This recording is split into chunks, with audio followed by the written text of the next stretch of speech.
অনেকগুলো প্রশ্ন আছে।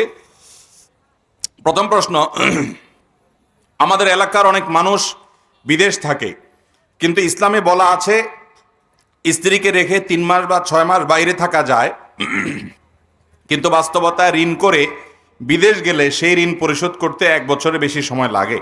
এখন তাহলে আমাদের করণীয় কি? ভাই, যারা বিদেশ যান বিয়ে করার পর, আমি তাদেরকে বলি আপনাদের বিদেশ যেতে 2 ধরনের ভিসা লাগবে। কয় ধরনের ভিসা?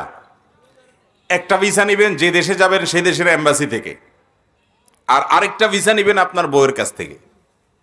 বউয়ের কাছ থেকে ভিসা নেবেন মানে হলো আপনার স্ত্রী আপনার অগোচরে আপনি চলে গেলে সংসারের শান্তির জন্য সুখের জন্য যাচ্ছেন, সেটা যদি সে মেনে নেয় এবং নিজের চরিত্রকে হেফাজত করতে পারবে, এই কনফিডেন্ট তার উপরে থাকে, খুশি মনে বলে ভাই ঠিক আছে আপনি যান, আমাদের সমৃদ্ধির জন্য সুখের জন্য উপার্জনের জন্য আপনি যাচ্ছেন, আপনি যান, তাহলে সেক্ষেত্রে আপনি যাবেন। কিন্তু কোনো স্ত্রী যদি বলে যে না আপনি বিদেশ যাবেন, 1 বছর থাকবেন, 1.5 বছর 2 বছর থাকবেন, এই লম্বা সময় ধরে আমি নিজেকে গুনাহমুক্ত রাখাটা আমার জন্য বড় চ্যালেঞ্জ হবে এবং নানা সময় আমার জটিলতা তৈরি হবে তাকওয়া ধরে রাখাটা, তো এই জন্য আপনি যেতে পারবেন না, আপনি গেলে আমার অসুবিধা হবে।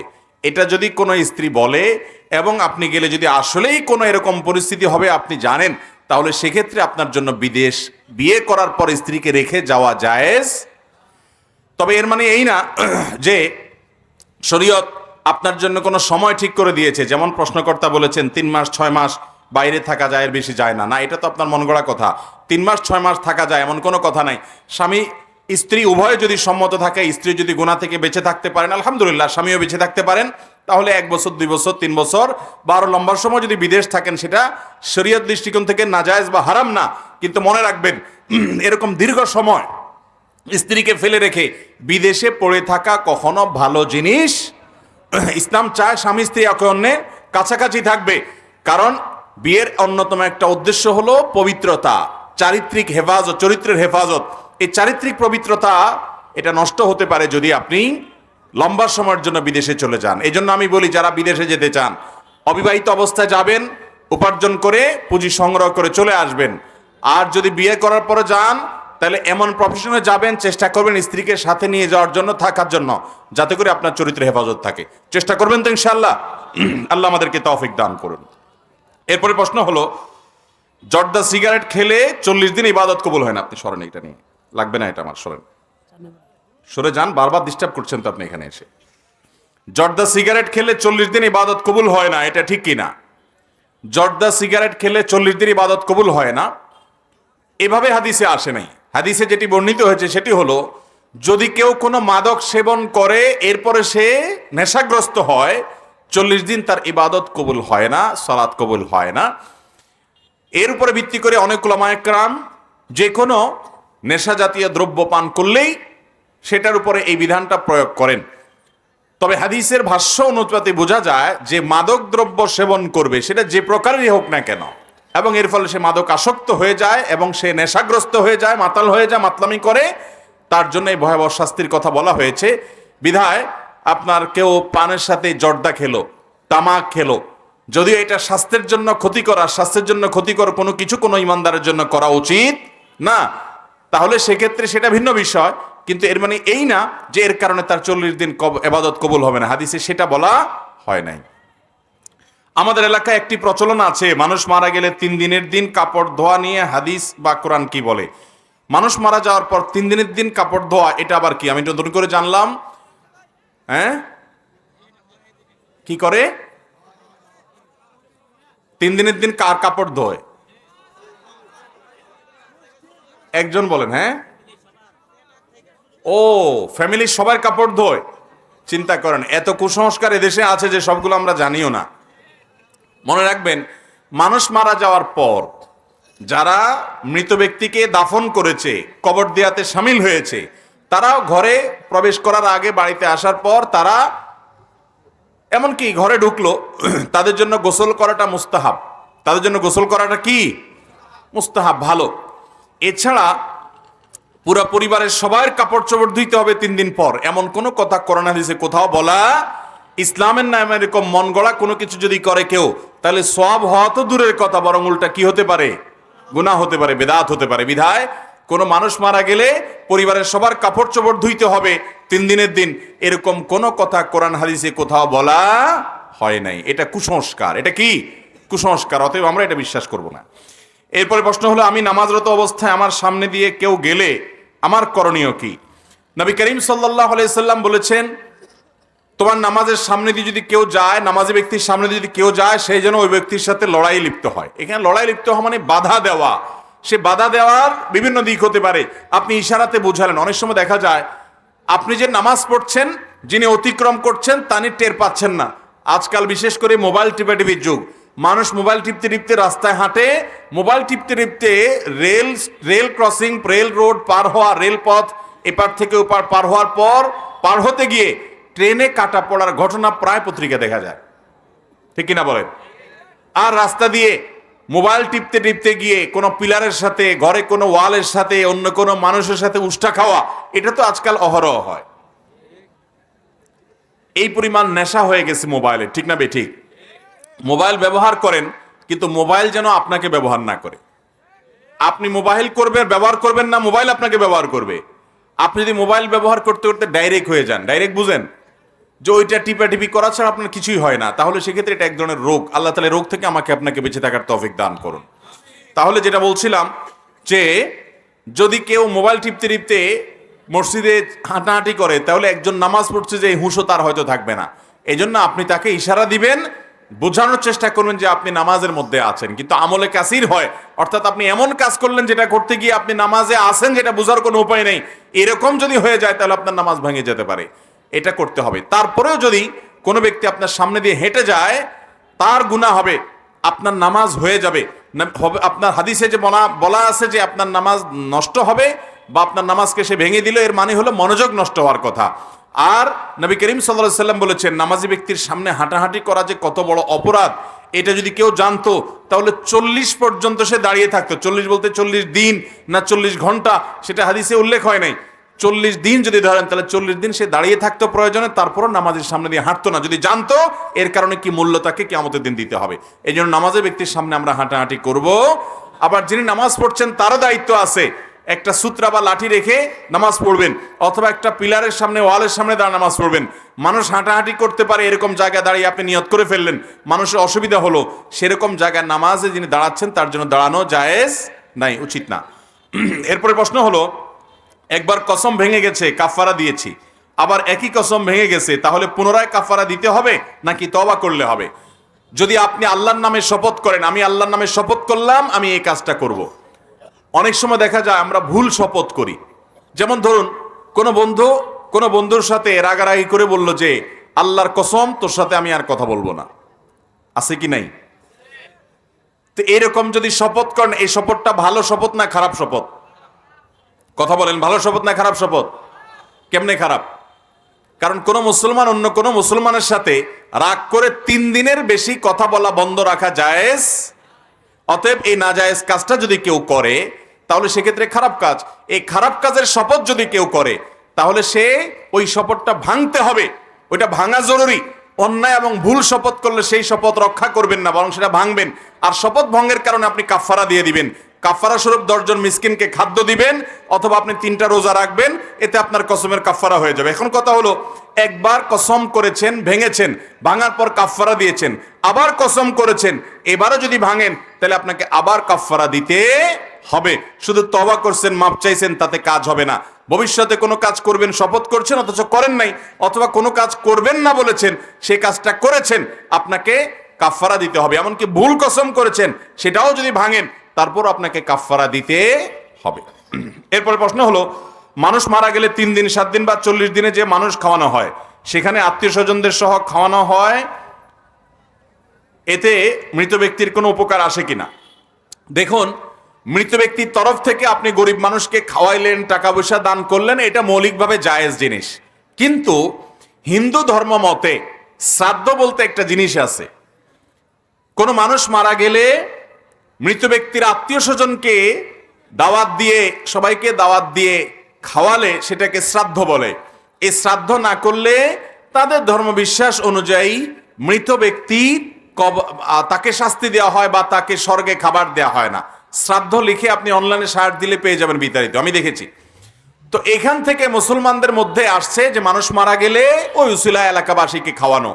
মনে রাখবেন, মুহাম্মদ সাল্লাল্লাহু আলাইহি সাল্লাম মৃত্যুবরণ করার পর, দুনিয়া থেকে তার ওয়াফাত হওয়ার পর, বা খোলাফায়ে রাশেদার 4 খলিফা তাদের ওয়াফাতের পর, সিনিয়র অনেক সাহাবীর দুনিয়া থেকে যাওয়ার পর, মৃত্যুর পর, তারা এরকম মানুষজন ডেকে জিয়াফত খাওয়ানো, মেজবানি খাওয়ানোর এরকম কোনো ঘটনা কোনো হাদিসে পাওয়া, যদি এটি সুন্নাহ হতো, এটি যদি কোরআন সুন্নাহ নির্দেশ হতো, তাহলে তাদের জীবনীতে পাওয়া যেত।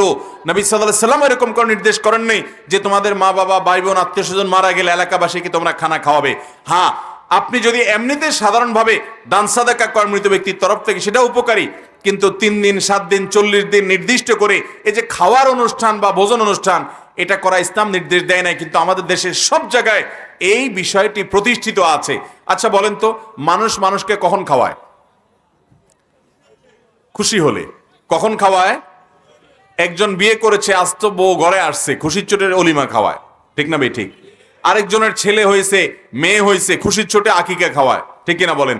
একজনের পরীক্ষার রেজাল্ট ভালো হয়েছে, চাকরি হয়েছে, ব্যবসায় লাভ হয়েছে, সে খুশির চোটে মিষ্টি খাওয়ায়। এই খাওয়া খাওয়ার ব্যাপারগুলো হলো খুশি হলে খাওয়ায়, ঠিক না ভাই? ঠিক। তো আপনার বাবা মারা গেছেন, মা মারা গেছে, আপনি কি অনেক খুশি? তো খুশি না হলে সবাইকে এখানে খাওয়ানোর ফুর্তি করার কি আছে? হ্যাঁ, আপনি বলেন আমি গরিব দুঃখীকে খাওয়াইতে চাই, তো গরিব দুঃখীকে আপনি রান্না করে খাওয়ানো এটা সবের কাজ হতে পারে, কিন্তু সেটার জন্য কোনো দিনক্ষণ ঠিক করে সামাজিক প্রথার অংশ হিসাবে, বিশেষ করে শ্রাদ্ধ, এটার সাথে মিল হয়, সেরকম যদি আপনি করেন, তো মনে রাখবেন নবী সাল্লাল্লাহু আলাইহি সাল্লাম বলেছেন, মান তাশাব্বাহা বিকওমিন ফাহুয়া মিনহুম, যে মুসলমান অন্য ধর্মের মানুষের সাদৃশ্য, তাদের কৃষ্টি কালচার অনুসরণ করবে, অনুরূপ করবে, সে তাদের অন্তর্ভুক্ত হবে। বিধায় এরকম করা জায়েজ হবে। আপনি মৃত ব্যক্তির তরফ থেকে সাদকা জারিয়ামূলক কাজ করেন, মানুষ মারা যাওয়ার পর সাদকা জারিয়া সবচেয়ে বেশি উপকার হয়। আপনি এমনি মানুষকে খাবার দিতেও পারেন, বাজার সদাই করে দিতে পারেন, একজন গরিবের বাসায় একটু চাল কিনে দিলেন, একটা মাদ্রাসায় কিছু দান করলেন, সেটা আপনি করতেই পারেন। কিন্তু দিনক্ষণ ঠিক করে এই কুলখানি ইত্যাদি যে প্রথা আমাদের সমাজে প্রচলিত আছে, এগুলো মুহাম্মদ সাল্লাল্লাহু আলাইহি সাল্লাম করার নির্দেশ দিয়ে যান। আমরা সুন্নাতকে মেনে চলবো, মুহাম্মদ সাল্লাল্লাহু আলাইহি সাল্লাম নির্দেশকে মেনে চলবো। আল্লাহ আমাদের তৌফিক দান করুন। এরপরে প্রশ্ন হলো, রূহ কি? বিস্তারিত জানতে চাই। বিস্তারিত বলার সুযোগ নেই। রূহ শুধুমাত্র এই নামে একাধিক বই আছে, এবং আরবি বই আছে যেটার অনুবাদ হয়েছে বা মার্কেটে আছে, দেখে কিনে নিতে পারেন। কোরআনে কারিমে আল্লাহ রাব্বুল আলামিনের আয়াত আছে, আল্লাহ তাআলা বলেছেন, ইয়াসআলুনাকা আনির রূহ। নবী সাল্লাল্লাহু আলাইহি সাল্লামকে জিজ্ঞাসা করেছে মক্কার মুশরিকরা রূহ সম্পর্কে। কুলির রূহ মিন আমরি রব্বি। কাফেররা তারা যখন জিজ্ঞাসা করেছে রূহ সম্পর্কে, নবী সাল্লাল্লাহু আলাইহি সাল্লাম জবাব দিয়েছেন, কুলির, তাকে আল্লাহ বলেছেন আপনি জবাব দেন, কুলির রূহ মিন আমরি রব্বি, বলে দিন যে রূহ হলো আমার রবের নির্দেশ। এই জন্য রূহ হলো আল্লাহর অর্ডার।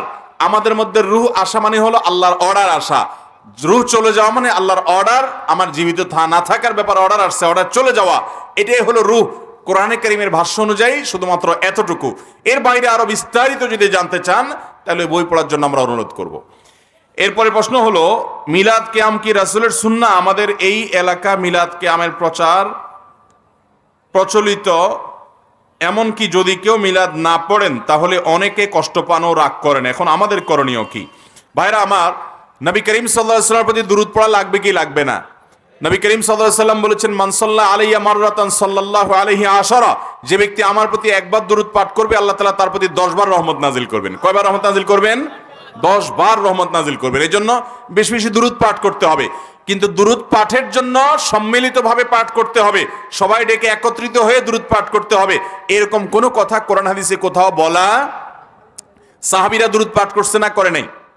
তারা দুরূদ পাঠের জন্য এরকম সবাই সমবেত হতেন, ডেকে একত্র হতেন, এরকম কোন জাল হাদিসও পাওয়া। দুরূদটা ব্যক্তিগত আমল। আচ্ছা, নামাজের মধ্যে আপনারা দুরূদ পড়েন কি পড়েন না? এই দুরূদটা কি সবাই একসাথে সুরে সুর মিলিয়ে তালে তাল মিলিয়ে পড়েন? যার যার দুরূদ শেষে পড়েন না? তো নামাজের মধ্যে যদি দাওয়াত দুরূদটা যার যার পার্সোনাল আমল হয়, নামাজের বাইরে আপনাকে সম্মিলিত রূপ দেওয়ার জন্য কে নির্দেশ দিয়েছে? বিধায় দুরূদটা প্রত্যেকে যার যার মতো পড়বেন। মিলাদ এবং কিয়ামের নামে সবাই একত্রিত হয়ে সুরে সুর মিলিয়ে যে দুরূদ পাঠ করা হয়, এটা কোরআন সুন্নায় কোথাও নির্দেশিত। এমনিতে বেশি বেশি দুরূদ পাঠ করবেন। আর এছাড়া নবী সাল্লাল্লাহু আলাইহি সাল্লামের গুণকীর্তন অথবা তার প্রশংসা, তার আলোচনা, এটার জন্য আপনি সমবেত হতেই পারেন, কিন্তু দুরূদ পাঠের জন্য সমবেত হওয়া, সেটার জন্য আবার দুরূদ পড়তে পড়তে দাঁড়িয়ে যাওয়া, নবী সাল্লাল্লাহু আলাইহি সাল্লাম এসেছেন সেটা মনে করে, এগুলো কোরআন হাদিস দ্বারা প্রমাণিত নয়। আল্লাহ তাআলা আমাদেরকে সুন্নাহকে অনুসরণ করার তৌফিক দান করুন। এরপরে প্রশ্ন হলো, স্ত্রী মারা গেলে স্বামী দেখতে পারবে না, স্বামী মারা গেলে স্ত্রী দেখতে পারবে না, এটা কতটুকু সঠিক? না, এটা এরকম নয় বিষয়টা। স্বামী স্ত্রী একে অন্যে মারা গেলে একে অন্যকে দেখতে পারবে না, এরকম নিষেধাজ্ঞা কোরআন হাদিসে নাই। বরং স্বামী স্ত্রী মারা গেলে একে অন্যের দিকে তাকাতে পারবে, এ দেখা দেওয়া নিষিদ্ধ, ব্যাপারটা সেরকম না। এরপরে প্রশ্ন হলো, সালাতুল হাজত পড়ার সহি নিয়ম কি জানতে চাই। সালাতুল হাজত মানে প্রয়োজনের নামাজ। নবী করিম সাল্লাল্লাহু আলাইহি সাল্লামের ব্যাপারে আবু দাউদের হাদিসে বর্ণিত হয়েছে, তিনি বলেছেন, তার থেকে বর্ণিত হয়েছে যে কানা ইজা হাজাবাহু আমরুন সাল্লা। নবী সাল্লাল্লাহু আলাইহি সাল্লামের জীবনে কোনো সমস্যা, কোনো পেরেশানি, কোনো মুসিবত আসলে তিনি নামাজ শুরু করতেন। কি শুরু করতেন? সালাত শুরু করতেন। এবং নামাজের মাধ্যমে বিপদ আপদ থেকে উদ্ধারের প্রচেষ্টা করার জন্য, নামাজ পড়ে আল্লাহর কাছে দোয়া করে বিপদ থেকে উদ্ধারের চেষ্টা করার জন্য আল্লাহ কোরআনে নির্দেশ করেছেন, ওয়াস্তাইনু বিস-সবরি ওয়াস-সালাহ। যে কোনো সংকটে বিপদে তোমরা সালাত এবং সবর, ধৈর্য ধারণ করা এবং নামাজ পড়া, এর মাধ্যমে আল্লাহর কাছে সাহায্য চাও। এই জন্য নামাজের মাধ্যমে বিপদ আপদ থেকে উদ্ধারের চেষ্টা করা, প্রয়োজন পূরণের জন্য চেষ্টা করতে হবে। করবো তো আমরা সবাই ইনশাআল্লাহ। এই নামাজটাকে সালাতুল হাজত যে বলা হয়, এটার বিশেষ কোনো ফরম্যাট আছে কিনা, নিয়ম আছে কিনা, এ ব্যাপারে একটা হাদিস আছে। কারোর যদি কোনো প্রয়োজন হয় সে 2 রাকাত সুন্দর করে নামাজ পড়বে, এরপর একটা দোয়া আছে, লা ইলাহা, ওই মাকে শাহাদাতের মর্যাদা দান করবেন। আমাদের মা বোনরা অনেক সময় বলেন, হুজুর এই মুখ আমলটা তো পুরুষদের জন্য। যেমন জুমার দিনের একটা আমল আছে, আল্লাহর জমিনে যত ফজিলতপূর্ণ আমল আছে এর মধ্যে সবচেয়ে বেশি ফজিলতপূর্ণ আমল, সেটা কোনটা? জুমার দিন যদি কেউ আগে ঘুম থেকে উঠে উত্তম রূপে গোসল করে এবং পায়ে হেঁটে মসজিদে যায়, কোনো বাহনে না চড়ে, এবং আগে মসজিদে যায়, ইমামের কাছাকাছি গিয়ে বসে, খুতবা শ্রবণ করে, কোনো অনর্থক কথা না করে, তা অনর্থক কথা না বলে, তাহলে এই যে সে মসজিদে আসলো, যতগুলা কদম দিয়ে যতবার পা ফেলে আসলো, প্রতি কদমে, প্রতিটা স্টেপে আল্লাহ রাব্বুল আলামিন তাকে একটি স্টেপের বিনিময়ে 1 বছর রাত জেগে নফল ইবাদত আর দিনে রোজা রাখার সওয়াব দান করবেন। তাহলে 100টা কদম যদি কারোর দিতে হয় মসজিদ থেকে আসার সময়, তাহলে সে 100 বছরের নফল ইবাদত করা দিনে এবং রাতের সওয়াব পাবেন। এই হাদিসের আলোকে অনেক হাদিস বিশ্লেষকগণ বলেছেন, আল্লাহর জমিনে ফজিলতপূর্ণ যত হাদিস আছে এর চেয়ে বেশি ফজিলত আর কোনোটাতে নাই। বিধায় অনেক মা বোনরা আছেন বলেন, হুজুর এটা তো আমাদের না, পুরুষদের জন্য। আমি বলি আপনারাও পেতে পারেন, পুরুষদেরকে উদ্বুদ্ধ করে বাসায় পাঠান, এ সওয়াব আল্লাহ আপনাকেও দিবেন, কারণ যিনি ভালো কাজের পথ দেখায় তাকে আল্লাহ তাআলা সওয়াব দান করেন।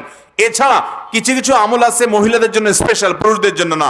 প্রসবকালীন সময়ে মারা গেলে শাহাদাতের মর্যাদা মহিলারা পাবে, এই সওয়াবটা পুরুষরা পাওয়ার সুযোগ আছে? আপাত দৃষ্টিতে নাই। তো আল্লাহ তাআলা কিছু ক্ষেত্রে মেয়েদেরকে বৈশিষ্ট্য দেন।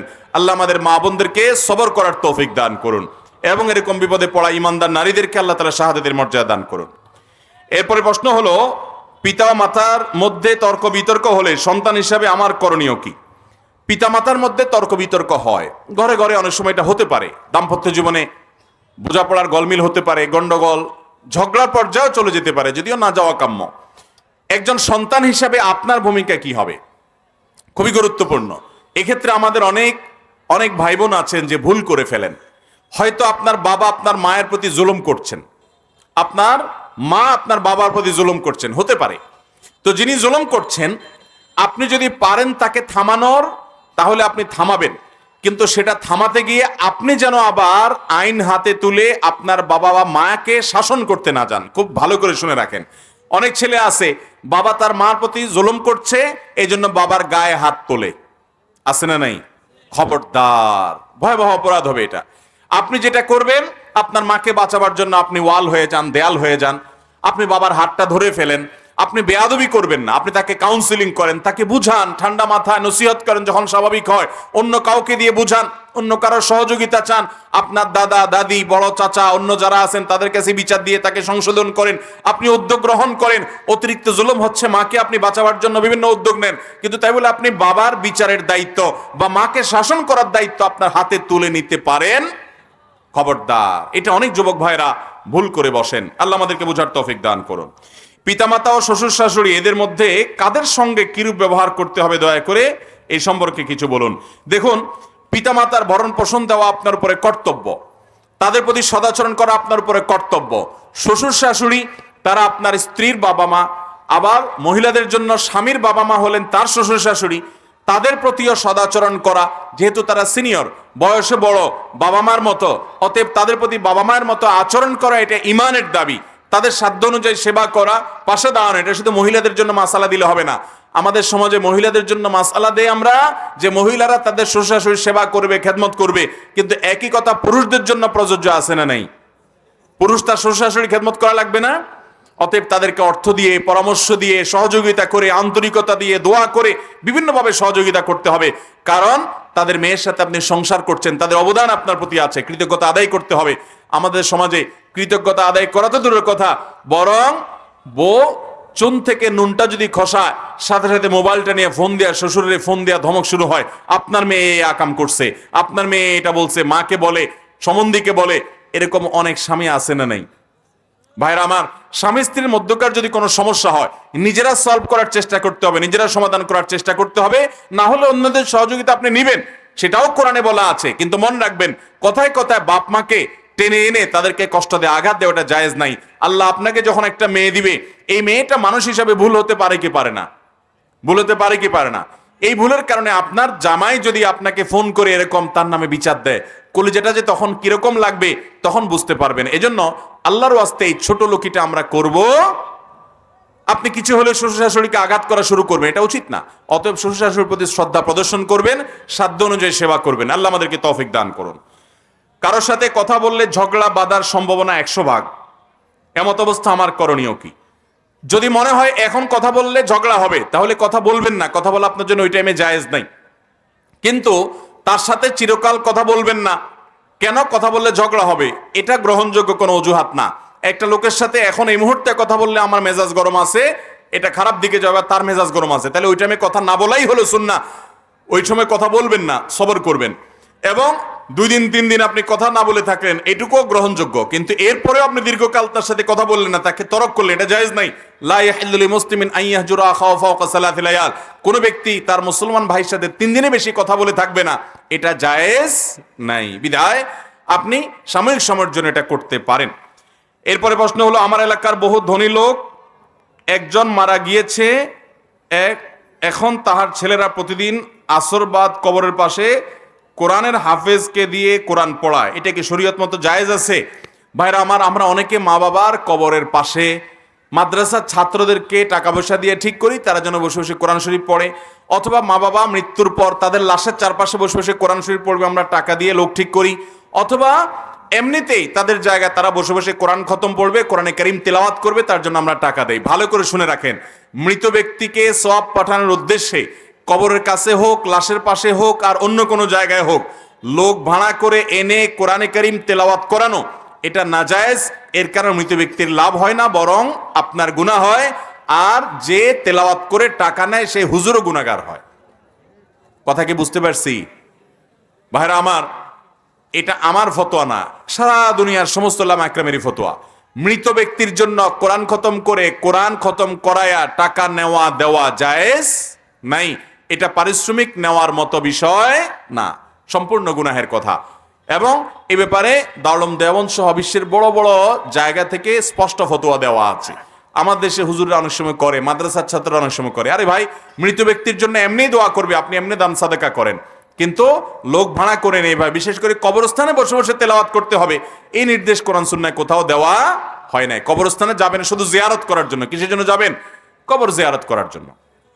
এরপর প্রশ্ন হলো, আমি একজন যুবক, বিয়ে করেছি, কিন্তু আমি বিয়ের আগে অনেক অন্য কাজ করেছি, তা আমার বউ জেনে গিয়েছে। এখন আমার বউ কিছু হলে, ঝগড়া হলে সে আমার অতীত নিয়ে বাজে ব্যবহার করে, এমত অবস্থা আমার করণীয় কি? আহারে যুবক, ভাইরা আমার, স্বামী স্ত্রী একে অন্যের দুর্বল কোনো পয়েন্ট যদি জেনে যায়, তাহলে স্বামী হোক আর স্ত্রী হোক, যেই হোক না কেন, সবার জন্য প্রযোজ্য, দুর্বল কোনো পয়েন্ট পেয়ে গেলে সেটা নিয়ে খোঁচাখুচি করা, খোঁটা দেওয়া, ঝগড়ার সময় আপনার শত্রুতা উদ্ধার করা, এটা সম্পূর্ণ গুনাহ এবং নাজায়েজ কথা। আত্তাইবু মিনাজ যামবি কামান লা যামবা। কেউ কোনো পাপ করার পর সে যদি তওবা করে ফিরে আসে, লজ্জিত হয়, তাহলে তাকে ওই পাপের কথা বলে খোঁটা দেওয়া, তাকে ওই কথা বলে কষ্ট দেওয়া, আঘাত দেওয়া গুনাহের কথা, নাজায়েজ কথা। এর কারণে আপনার আমলনামা বরবাদ হবে, আপনি হারামে লিপ্ত হবেন।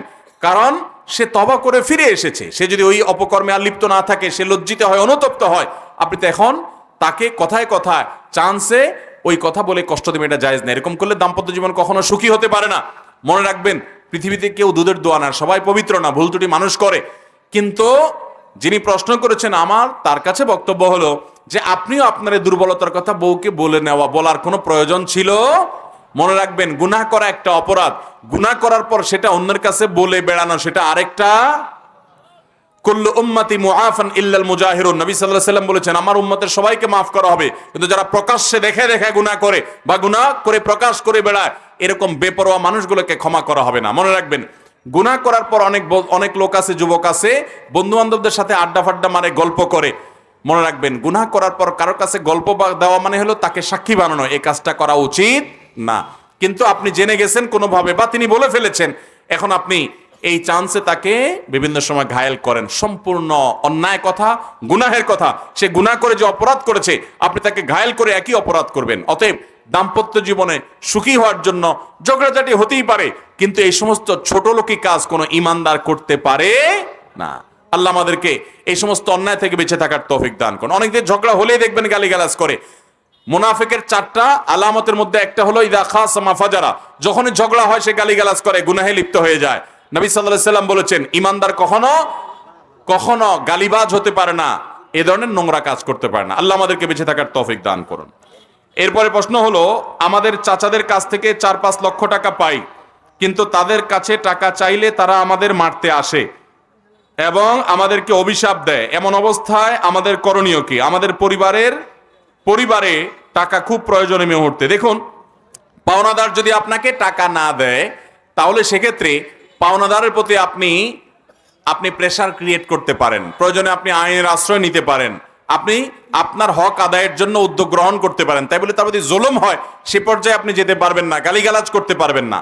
এরপরেও যদি আপনি আদায় করতে না পারেন, মনে রাখবেন আপনাকে যে ঠকিয়েছে সে আপনাকে খুব বেশি ঠকাতে পারে না, সে নিজেকে ঠকিয়েছে। কারণ সে কিয়ামতের ময়দানে পাই পাই করে হিসাব দেওয়া। দুনিয়াতে তো সে টাকা মেরেছে, আখিরাতে তার আমল করা সওয়াবগুলো দিয়ে দিতে হবে। আল্লাহ তাআলা এই ভয়াবহ পরিস্থিতি থেকে আমাদেরকে বাঁচার তৌফিক দান করুন। এবং নবী সাল্লাল্লাহু আলাইহি সাল্লাম বলেছেন যে যদি কেউ মাতালুল গনিয়ে জুলমুন, কেউ যদি টাকা দিতে পারে তারপরও পাওনাদারের টাকা না দেয়, টালবহনা করে, সে জুলুম করে। আমাদের দেশে দেখবেন গ্রামাঞ্চলে, শহরে, বিভিন্ন জায়গায় দোকান থেকে বাকি খাওয়ার পর সেই দোকান থেকে মাল না কিনে নগদ টাকা আরেক দোকান থেকে কিনে। আছে না নাই? অনেকে আছে ওই দোকানের সামনেও আর হাঁটে, এর কাছ থেকে হাওলাত নিয়ে ঘুরে বেড়ায়, ওর কাছ থেকে হাওলাত নিয়ে ঘুরে বেড়ায়। আল্লাহ তাআলা এই অন্যায় থেকে আমাদেরকে বেঁচে থাকার তৌফিক দান করুন। নবী করিম সাল্লাল্লাহু আলাইহি ওয়াসাল্লাম বলেছেন খিয়ারুকুম আহসানুকুম কাদাআ, তোমাদের মধ্যে সবচেয়ে ভালো মানুষ তারা যারা হাওলাত নিলে, ধার নিলে, বাকি নিলে পরিশোধ করার সময় ভালো মানুষের পরিচয় দেয়, যথাসময় দিয়ে দেয়, ওয়াদা রক্ষা করে, কর্জে হাসানা এটা পরিশোধ করে। এরকম মানুষগুলো হলো সমাজের সবচেয়ে ভালো মানুষ। নামাজ কালাম পড়েন কিন্তু মানুষের বাকি নিয়ে ঘুরান, মানুষের টাকা দেন না, তা হাওলাত নিয়ে দেওয়ার নামগন্ধ নেয়, সে কখনো ভালো মানুষ হতে পারে না। এরপরে প্রশ্ন হলো, বিবাহের বয়স 4 বছর হলো কিন্তু এখনো দেনমোহর পরিশোধ করতে পারি নাই, এখন আমার হাতে টাকা আছে, এখন দিলে হবে কিনা? বিবাহের দেনমোহর নগদে দিলে যেমন হবে, বাকিতে আদায় করলেও পরিশোধ হবে, কিন্তু দিতে হবে। অনেক লোক আছে বিবাহ করে স্ত্রীর মোহর দেওয়ার নামগন্ধ। আপনাদের এই মজলিসে বিয়ে করেছেন আর স্ত্রীর মোহর পরিপূর্ণ পরিশোধ করছেন যারা, হাত তোলেন। বইয়ের মোহর সব পরিশোধ করছেন, এই অল্প কয়েকজন হাত নামান। সব মিলে 15-20 জন মানুষ হবে। এত মানুষের মধ্যে মাত্র 15-20 জন মানুষ বইয়ের মোহর পরিশোধ করছেন, বাকিদের অবস্থা কি? আবিয়াইত্যা কয়জন আছে এখানে? যারা স্ত্রীর মোহর পরিশোধ করেন না তারা পরিশোধ করবেন তো ইনশাআল্লাহ? করবেন তো ইনশাআল্লাহ? স্ত্রীর মোহর পরিশোধ দুনিয়াতে না করলে স্ত্রী হয়তো কিছু বলবে না। মনে রাখেন, কিয়ামতের ময়দানে আপনার আমলনামা থেকে স্ত্রীকে দিয়ে পরিশোধ করা হবে। ইয়াউমা ইয়াফিরুল মারউ মিন আখিহি ওয়া উম্মিহি ওয়া আবি ওয়া সাহিবাতিহি ওয়া বানি, সেদিন স্বামী স্ত্রী কেউ কাউকে ছাড় দিবে না। অতএব বইয়ের মোহর পরিশোধ করবেন তো ইনশাআল্লাহ? স্ত্রীর মোহর পরিশোধ করতে হবে। বিয়ে আগে হয়েছে, মোহর পরিশোধ করতে পারেন নাই, এখন আল্লাহ তৌফিক দিয়েছে, এখন পরিশোধ করে দেন, আদায় হবে ইনশাআল্লাহ।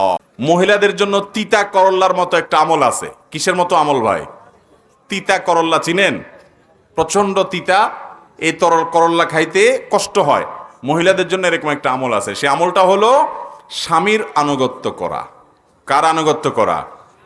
একটা দোকানও একজন মালিক বা একজন কর্মকর্তা, একজন বস, কোনো একজনকে দায়িত্বশীল না মানলে সেটা খুব ভালোভাবে চলতে পারে না। একটা সংসারের শান্তির জন্য একজনকে অন্তত মানতে হয়। একজন মুসলিম নারী তিনি আল্লাহর নির্দেশের কারণে তার স্বামীর যৌক্তিক বৈধ কোরআন সুন্নাহ সম্মত নির্দেশকে মেনে চলবেন এবং স্বামীর সাথে কুতর্কে জড়াতে যাবেন না, বেয়াদবি করতে যাবেন না। নবী আলাইহিস সালাম মেয়েদের জান্নাতে যাওয়ার পূর্ব শর্ত উল্লেখ করেছেন 4টা শর্ত। 1 নম্বর হলো ইদা সাল্লাতিল মারআতু খামসাহা, মহিলারা যদি 5 ওয়াক্ত নামাজ পড়ে, ওয়া সামাত শাহরাহা, এবং যদি রমজানে রোজা রাখে, ওয়া আতাআত যাওজাহা, স্বামীর আনুগত্য করে, এবং ওয়া হাফিজাত ফারজাহা, নিজের ইজ্জত সম্ভ্রমের হেফাজত করে, এই নারীর জন্য নবী সাল্লাল্লাহু আলাইহি ওয়াসাল্লাম জান্নাতের ওয়াদা করেছেন। আল্লাহ আমাদের বন্ধুদেরকে সে আমলটা করার তৌফিক দান করুন। আমরা সবাই ইনশাআল্লাহ প্রত্যেকে আমরা যে সমস্ত কথা শুনবো, জানবো বা শুনলাম জানলাম, সেগুলো অনুযায়ী আল্লাহ তাআলা আমাদের সবাইকে আমলের তৌফিক দান করুন। চেষ্টা করবো তো ইনশাআল্লাহ। জাযাকুমুল্লাহু খাইর। ভাই, আমি সূরা আলে ইমরানের 123 থেকে 133 থেকে 136 নম্বরে আয়াতগুলোর মধ্যে মুত্তাকিদের 6টা বৈশিষ্ট্যের কথা বলা আছে। আমি সেটা আলোচনা করে ইনশাআল্লাহ এরপরে আপনাদের প্রশ্নোত্তরে চলে যাব। আমার আগে শেখ আব্দুল ইমাম সাইফুল্লাহ ভাই মুত্তাকিদের কি পুরস্কার দেওয়া হবে সেগুলো বলেছেন। আমি মুত্তাকিদের বৈশিষ্ট্য সম্পর্কে আপনাদেরকে একটু জানাতে চাই, সেই সাথে একটু বলে রাখি আপনাদেরকে। আপনারা কি জানেন মুত্তাকি কাকে বলে? মুত্তাকি কাকে বলে আপনারা জানেন? অনেকে হয়তো জানেন। মুত্তাকি বলা হয় যে ব্যক্তি আল্লাহর সামনে দাঁড়াতে হবে, আমি আল্লাহর ক্ষুদ্রাতি ক্ষুদ্র সৃষ্টি, আমাকে সারা জীবনের হিসাব দিতে হবে, সেই জবাবদিহিতার বোধ থেকে, সেই ভয় এবং ভীতি থেকে, সেই দায়িত্ববোধ থেকে আল্লাহর সামনে দাঁড়িয়ে হিসাব দেওয়া লাগবে, সেই চিন্তা করে আল্লাহর সকল আদেশকে মেনে চলে, আল্লাহর নিষেধাজ্ঞা এবং নিষিদ্ধ বিষয় থেকে বেঁচে থাকার চেষ্টা করে, এই ব্যক্তিকে বলা হয় মুত্তাকি। এই ব্যক্তিকে বলা হয় কি? এই মুত্তাকিদের সম্পর্কে আল্লাহ তাআলা বলেছেন, আউযু বিল্লাহি মিনাশ শাইতানির রাজীম, ওয়াসারিউ ইলা মাগফিরাতিন মির রাব্বিকুম ওয়া জান্নাতিন আরদুহা কাআরদিস সামাওয়াতি ওয়াল আরদ উইদ্দাত লিল মুত্তাকিন। হে লোক সকল, তোমরা তোমাদের রবের পক্ষ থেকে যে জান্নাতের প্রস্থতা নভমণ্ডল এবং ভূমণ্ডল, সেই জান্নাত এবং মাগফিরাত, ক্ষমা লাভ, এই 2টা জিনিসের জন্য তোমরা প্রতিযোগিতা লিপ্ত হও এবং কে কার আগে যাবে সেই চেষ্টা করো। যেই জান্নাত আল্লাহ তাআলা তৈরি করেছেন মুত্তাকিদের জন্য। কাদের জন্য তৈরি করেছেন? জান্নাত তৈরি হয়েছে কাদের জন্য ভাই? কোরআনের শুরুতে আল্লাহ বলেছেন আলিফ লাম মিম যালিকাল কিতাব লা রাইবা ফি হুদাল লিল। এই কোরআন পথ দেখাবে কাকে? মুত্তাকিদেরকে। কাকে পথ দেখাবে ভাই? মুত্তাকিদেরকে পথ দেখাবে। তাদের বৈশিষ্ট্য কি? আল্লাযীনা ইউনফিকুনা ফিস সাররাই ওয়াদ দাররা। তাদের 1 নম্বর বৈশিষ্ট্য হলো তারা আল্লাহকে সন্তুষ্ট করবার জন্য মসজিদে, মাদ্রাসা, জনকল্যাণমূলক কাজে, গরিব অভাবীকে বিভিন্ন জায়গায় তারা অর্থ ব্যয় করে। তাদের সুদিনেও দুর্দিনেও, যখন দিনকাল ভালো তখনও দেয়, যখন দিনকাল খারাপ যায় তখনও দেয়, সর্বাবস্থা সে আল্লাহর রাস্তা দান করার চেষ্টা করে। এটা হলো মুত্তাকিদের একটা বৈশিষ্ট্য। অনেক লোক আছে সুদিনে দেয়, দিন যখন খারাপ যায়, কষ্টে যায়, তখন কাউকে দান তো করেই না, কেউ দানের কথা বললেও তার মেজাজ গরম হয়। কিন্তু মুত্তাকিদের বৈশিষ্ট্য হলো যখন তার কাছে আসে উপায় উপার্জন ভালো তখনও দেয়, যখন উপায় উপার্জন খারাপ তখনও দেয়, হয়তো পরিমাণে কম দেয়, কিন্তু সে শরীক থাকার চেষ্টা করে। এটা মুত্তাকিদের 1 নম্বরের বৈশিষ্ট্য। দ্বিতীয় বৈশিষ্ট্য হলো ওয়াল কাযিমিনাল গায়জ, যারা রাগ সংবরণ করে। কি সংবরণ করে? আমাদের এই সমাজে বদমেজাজি মানুষ আছে না নাই? সীমাহীন বদমেজাজি মানুষ আছে না নাই? আপনারা আমাদের দেশে বিভিন্ন সময় পত্রপত্রিকায় দেখবেন, টেলিভিশনের নিউজে দেখবেন যে বিয়ে বাড়িতে সামান্য ঠুনকো কোনো বিষয়কে কেন্দ্র করে বিয়ে ভেঙে গেছে। ঘটে কি ঘটে না? এরকম ঘটনা ঘটে কি ঘটে না? ভাইরা আমার, স্ত্রীকে স্বামী কোনো একটা কথা বলছে, এটা শুনতে দেরি হয়েছে, এইটাকে কেন্দ্র করে তালাক দিয়ে দিছে। ঘটনা ঘটে কি ঘটে না? স্বামীর কোনো একটা কথা স্ত্রীর পছন্দ হয় নাই, এইটাকে কেন্দ্র করে গাট্টি বুসকা গোল করে বাপের বাড়িতে হাঁটা দেয়। ঘটে কি ঘটে না? সামান্য ঠুনকো বিষয়কে কেন্দ্র করে গ্রামের মানুষের মারামারি, কাটাকাটি, খুনাখুনি, খেলার মতো তুচ্ছ বিষয়কে নিয়ে কেন্দ্র করে যুবকরা একে অন্যের সাথে গন্ডগোল ফাসাদ করে, মারামারি করে। এরকম বদমেজাজ মানুষের সংখ্যা আমাদের দেশে কম না বেশি? মনে রাখবেন, আপনি যদি ভালো মুসলমান হতে চান, আপনি যদি মুত্তাকি হতে চান, আপনি যদি জান্নাতি হতে চান আপনাকে রাগ সংবরণ করতে হবে। কি করতে হবে? ওয়াল কাযিমিন আল গাইজ, যারা নিজেদের ক্রোধকে রাগকে সংবরণ করতে পারে, এটা মুত্তাকিদের গুরুত্বপূর্ণ একটা বৈশিষ্ট্য। আপনার রাগ আসবে কিন্তু কন্ট্রোল করবেন। নবী করিম সাল্লাল্লাহু আলাইহি সাল্লাম একবার সাহাবীদেরকে সাথে নিয়ে কোথাও যাচ্ছিলেন, খুব মনোযোগ দিয়ে শুনেন। হঠাৎ দেখতে পেলেন লোকজন জটলা পাকায় আছে কোন এক জায়গায়। সাহাবীরা অনেকে উৎসুক হয়ে সেখানে দেখতে গেলেন কি হচ্ছে। দেখলেন যে সেখানে কুস্তাকুস্তি চলছে। এক বাহাদুর বীর, শারীরিক শক্তি অনেক বেশি, সে যতজন প্রতিযোগী আসছে সকল প্রতিযোগীকে সে কুপকাত করে ফেলছে। তার শরীরে এত ক্ষমতা, এত সে বীর বাহাদুর। তখন সবাই অবাক হয়ে যাচ্ছিল, কোনো কম্পিটিটর তার সাথে পারছে না। নবী করিম সাল্লাল্লাহু আলাইহি সাল্লামের কাছে ফিরে আসার পর নবী সাল্লাল্লাহু আলাইহি সাল্লাম সাহাবীদেরকে বললেন, তোমরা যে লোকটাকে দেখলে যে সে সবাইকে কুপকাত করে ফেলছে, কেউ তার সাথে পারছে না, এই লোকটাকে তোমরা বীর মনে করো, তাই না? তোমাদেরকে কি আমি এই লোকের চাইতে আরো বড়, আরো পাওয়ারফুল একজন বীরের সাথে পরিচয় করায় দেব? সাহাবীরা বলছেন, অবশ্যই ইয়া রাসূলুল্লাহ, এই লোকের চাইতে বড় বীর কে আবার? অবশ্যই বলেন, আমরা একটু জানতে চাই, দেখতে চাই সেই লোকটাকে। তখন নবী করিম সাল্লাল্লাহু আলাইহি সাল্লাম বলেছেন, লাইসা শাদীদু বিসসুরআহ, কেউ যদি প্রতিপক্ষকে মুহূর্তের ভিতরে কুপকাত করে ফেলে তাহলে এটা আসল বীরত্ব নয়। এটা বীরত্ব এক প্রকারের, এটা প্রকৃত বীরত্ব নয়। আসল এবং প্রকৃত বীরত্ব হলো যদি কেউ প্রচন্ড রাগ উঠেছে, মাথাটা হট হয়ে গেছে, চান্দি গরম হয়ে গেছে, এইরকম রাগের মুহূর্তে তার মুখ দিয়ে এখন যা তা বের হতে পারত, হাত দিয়ে যাটা করে ফেলতে পারত, কিন্তু সে আল্লাহকে খুশি করবার জন্য, আল্লাহর ভয়ে মুত্তাকিদের কাতারে শামিল হওয়ার জন্য সে নিজের রাগটাকে, সে থুতু যেরকম মানুষ গিলে ফেলে, রাগটাকে সে গিলে ফেলেছে, নিচে নামিয়ে ফেলেছে, কন্ট্রোল করে ফেলেছে, ওই জায়গা থেকে সরে যেতে পেরেছে। এই লোকটা হলো আল্লাহ রাব্বুল আলামিনের কাছে প্রকৃত বীর। আসল বীরত্ব এখানেই প্রদর্শন হয় যে নিজেকে সে নিয়ন্ত্রণ করতে পারে, সে ডাইরেক্ট হয়ে যায় না, সে লুজ হয়ে যায় নাই, যে মুখ দিয়ে যাতা বের হয়ে গেল, হাত দিয়ে যাতা করে ফেললো, এরপর একসময় তার লজ্জিত হতে হলো। যত বদমেজাজ মানুষ আছেন, বেশিরভাগ মানুষ বদমেজাজি করার কারণে একসময় ছোট হওয়া লাগে কি লাগে না? বদমেজাজির কারণে একসময় মুখটা ছোট হয় কি হয় না বলেন? কিন্তু যদি আপনি নিজেকে নিয়ন্ত্রণ করতে পারেন, দেখবেন আপনার সম্মান সবসময় অটুট থাকবে। অতএব আমরা সবর করার চেষ্টা করব তো ইনশাআল্লাহ। আল্লাহ কোরআনে বলেছেন, ইন্নামা ইউওয়াফাস সাবিরুনা আজরাহুম বিগাইরি হিসাব। আল্লাহ তাআলা ধৈর্যশীলদের বিনিময় দিবেন হিসাব ছাড়া। যারা ধৈর্য ধারণ করতে পারবে। স্ত্রীর প্রতি আপনার রাগ হয়েছে, মা বাবার প্রতি রাগ হয়েছে, ক্লায়েন্ট কাস্টমারের প্রতি রাগ হয়েছে, আপনার কোন প্রতিপক্ষের প্রতি আপনার রাগ হয়েছে, প্রতিবেশীর প্রতি আপনার ক্রোধ হয়েছে, রিকশাওয়ালার কোনো আচরণে আপনার রাগ হয়েছে, কোনো পথচারীর কাজ আচরণে রাগ হয়েছে, হতে পারে। কিন্তু রাগের কারণে আপনি খেই হারিয়ে ফেলবেন না, রাগের কারণে আপনি যা তা বলে ফেলবেন না, যা তা করে ফেলবেন না, নিয়ন্ত্রণ করবেন। এবং রাগ নিয়ন্ত্রণ করার জন্য একটা বড় মাধ্যম হলো, আপনি যদি কারোর কোনো অন্যায়ের জন্য তাকে আপনি বকা দিতে চান, শাসন করতে চান, তখন করবেন না, একটু অপেক্ষা করবেন। কিছু সময় যখন পার হয়ে যাবে, তারপর আপনি তাকে যদি শাসন করতে চান, ইনশাআল্লাহ দেখবেন যে সেটা খুব চমৎকার হয়েছে এবং সেখানে মাপজব সব ঠিক আছে। আমরা রাগ নিয়ন্ত্রণ করবো তো ইনশাআল্লাহ, ক্রোধ নিয়ন্ত্রণ করবো তো ইনশাআল্লাহ। আল্লাহ আমাদেরকে ক্রোধ নিয়ন্ত্রণকারী মুত্তাকিদের কাতারে শামিল হওয়ার তৌফিক দান করুন। তাহলে মুত্তাকিদের দ্বিতীয় বৈশিষ্ট্য হলো যারা ক্রোধ নিয়ন্ত্রণ করে। 3 নম্বর হলো ওয়াল আফিনা আনিন নাস, যারা মানুষকে ক্ষমা করে। কারোর উপরে আপনার মনে কষ্ট আছে, তাকে আপনি ক্ষমা করলেন আল্লাহকে খুশি করার জন্য। এতে শয়তান আপনাকে বলবে, আরে তুমি এত সকাল হার মেনে গেলা। শয়তান আপনার ইগো যেন আরো থাকে সেজন্য আপনাকে উস্কাবে।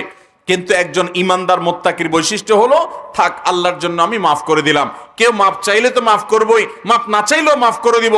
একজন ইমানদার যখন মানুষকে ক্ষমা করতে জানে, উদার হতে জানে, তখন আল্লাহ রাব্বুল আলামিনের কাছে সে মুত্তাকিদের কাতারে লিস্টেড হয়, অন্তর্ভুক্ত হয়, তালিকাভুক্ত হয়। চেষ্টা করব না ইনশাআল্লাহ। মানুষের ভুল হলে আমরা মাফ করব। কতবার মাফ করবেন?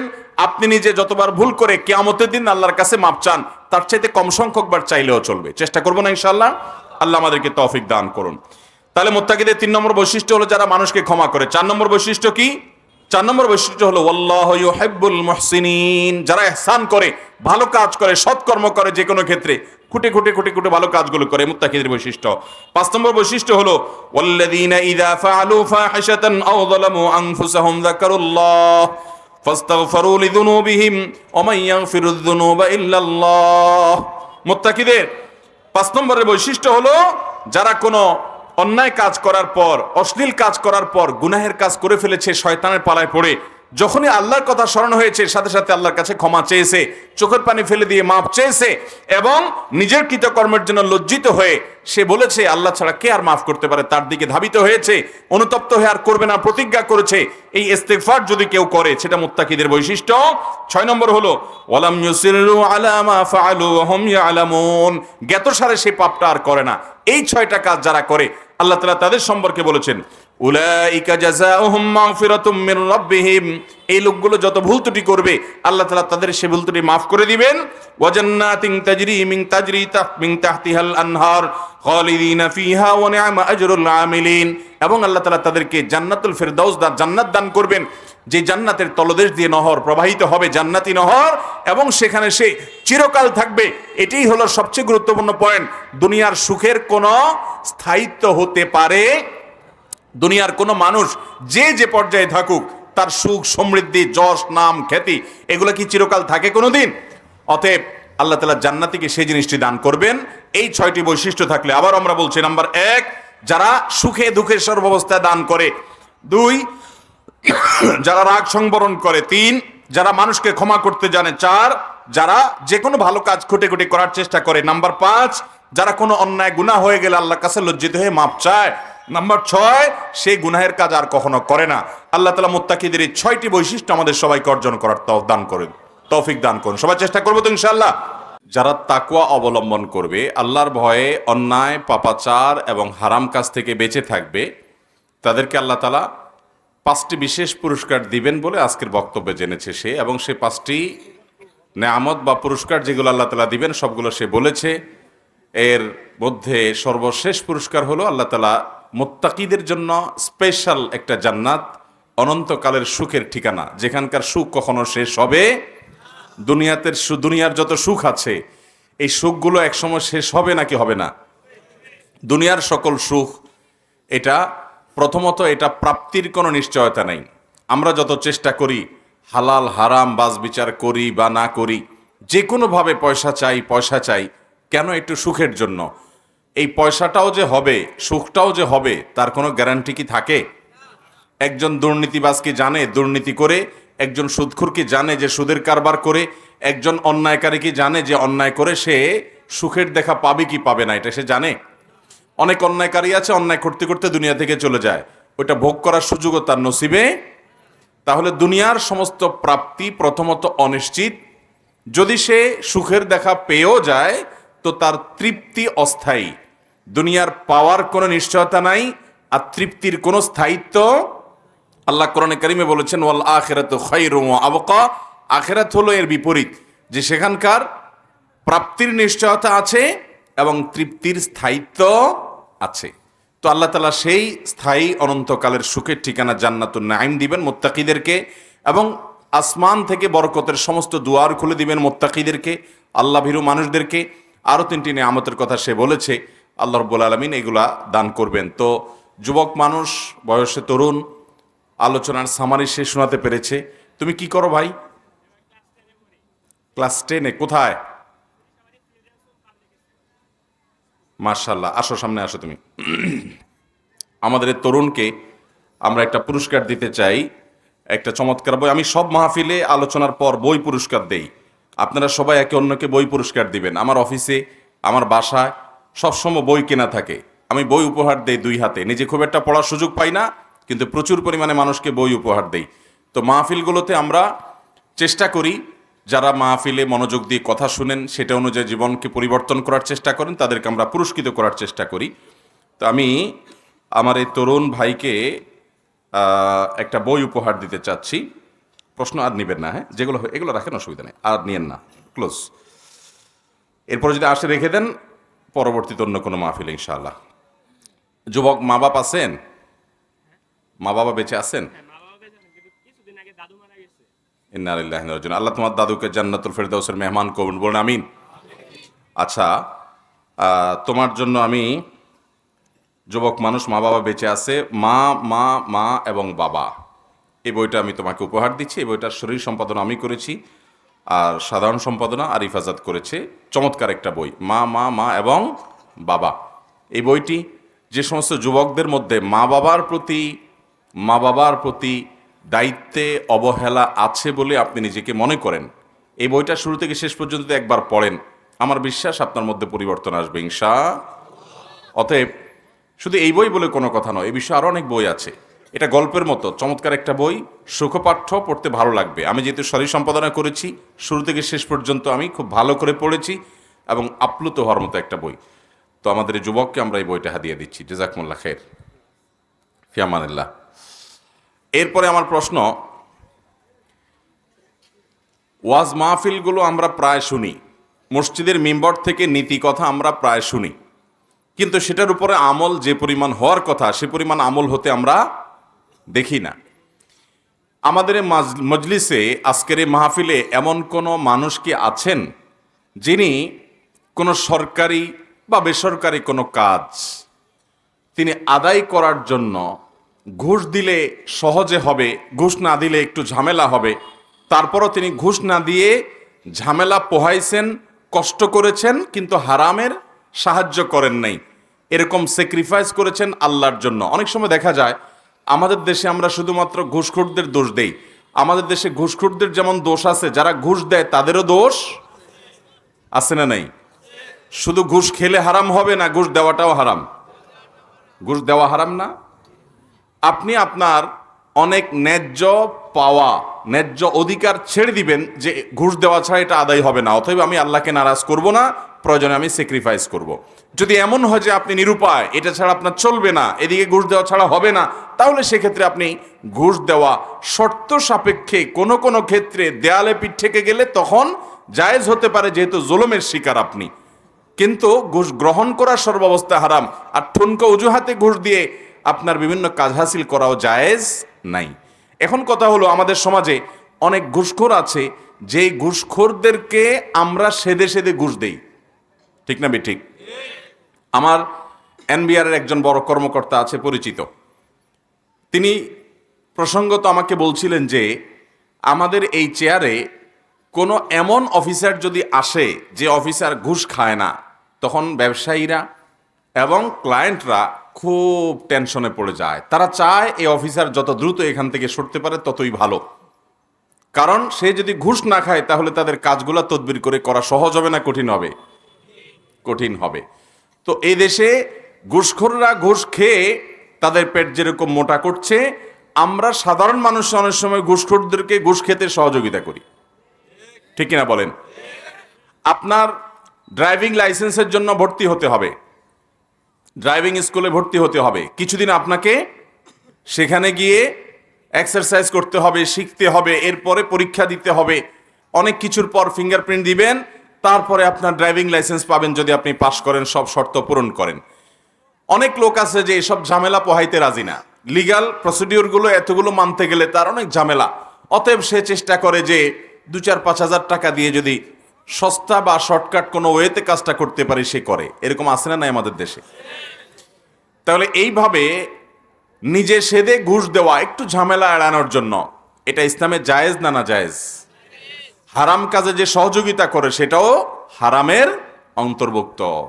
তো আমি জানতে চাচ্ছি, আজকে এমন কোন আল্লাহর বান্দা কি আছেন এই মাহফিলে যিনি দাঁড়িয়ে বলতে পারবেন যে আমার জীবনে আমি কোনো একটা কাজ উদ্ধার করতে গিয়ে ঘুষ দিতে হবে, কিন্তু ঘুষ না দিলে একটু ঝামেলা পোহাতে হবে, আমি ঝামেলা পোহাইছি তবুও ঘুষ দেই নাই, আমি নীতি এবং আদর্শের উপরে অটল ছিলাম, আল্লাহর ভয়ে হারাম কাজ আমি করি নাই, হারামের সহযোগিতা করি নাই?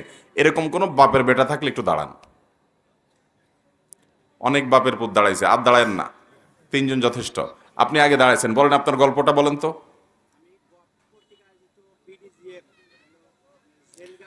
আপনি একেবারে এক্সাক্ট নাম বলে বলার দরকার নাই।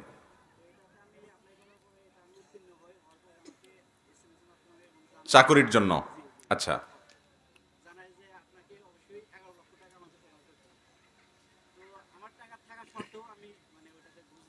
11 লাখ টাকা আপনি দিতে পারতেন চাইলে, কিন্তু কেন দেন নাই?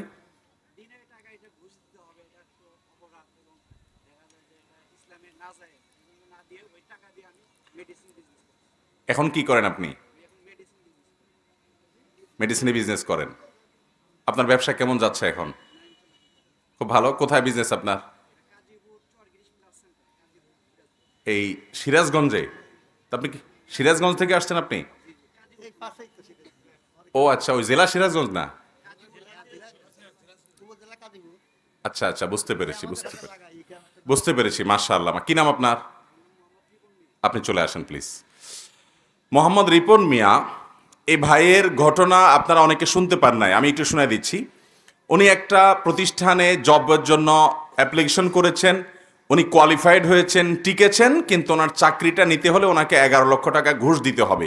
এটি জানার পর তিনি 11 লক্ষ টাকা ঘুষ দেওয়ার মতো অ্যাবিলিটি থাকার পরও তিনি তার বক্তব্য অনুযায়ী ঘুষ দেন নাই।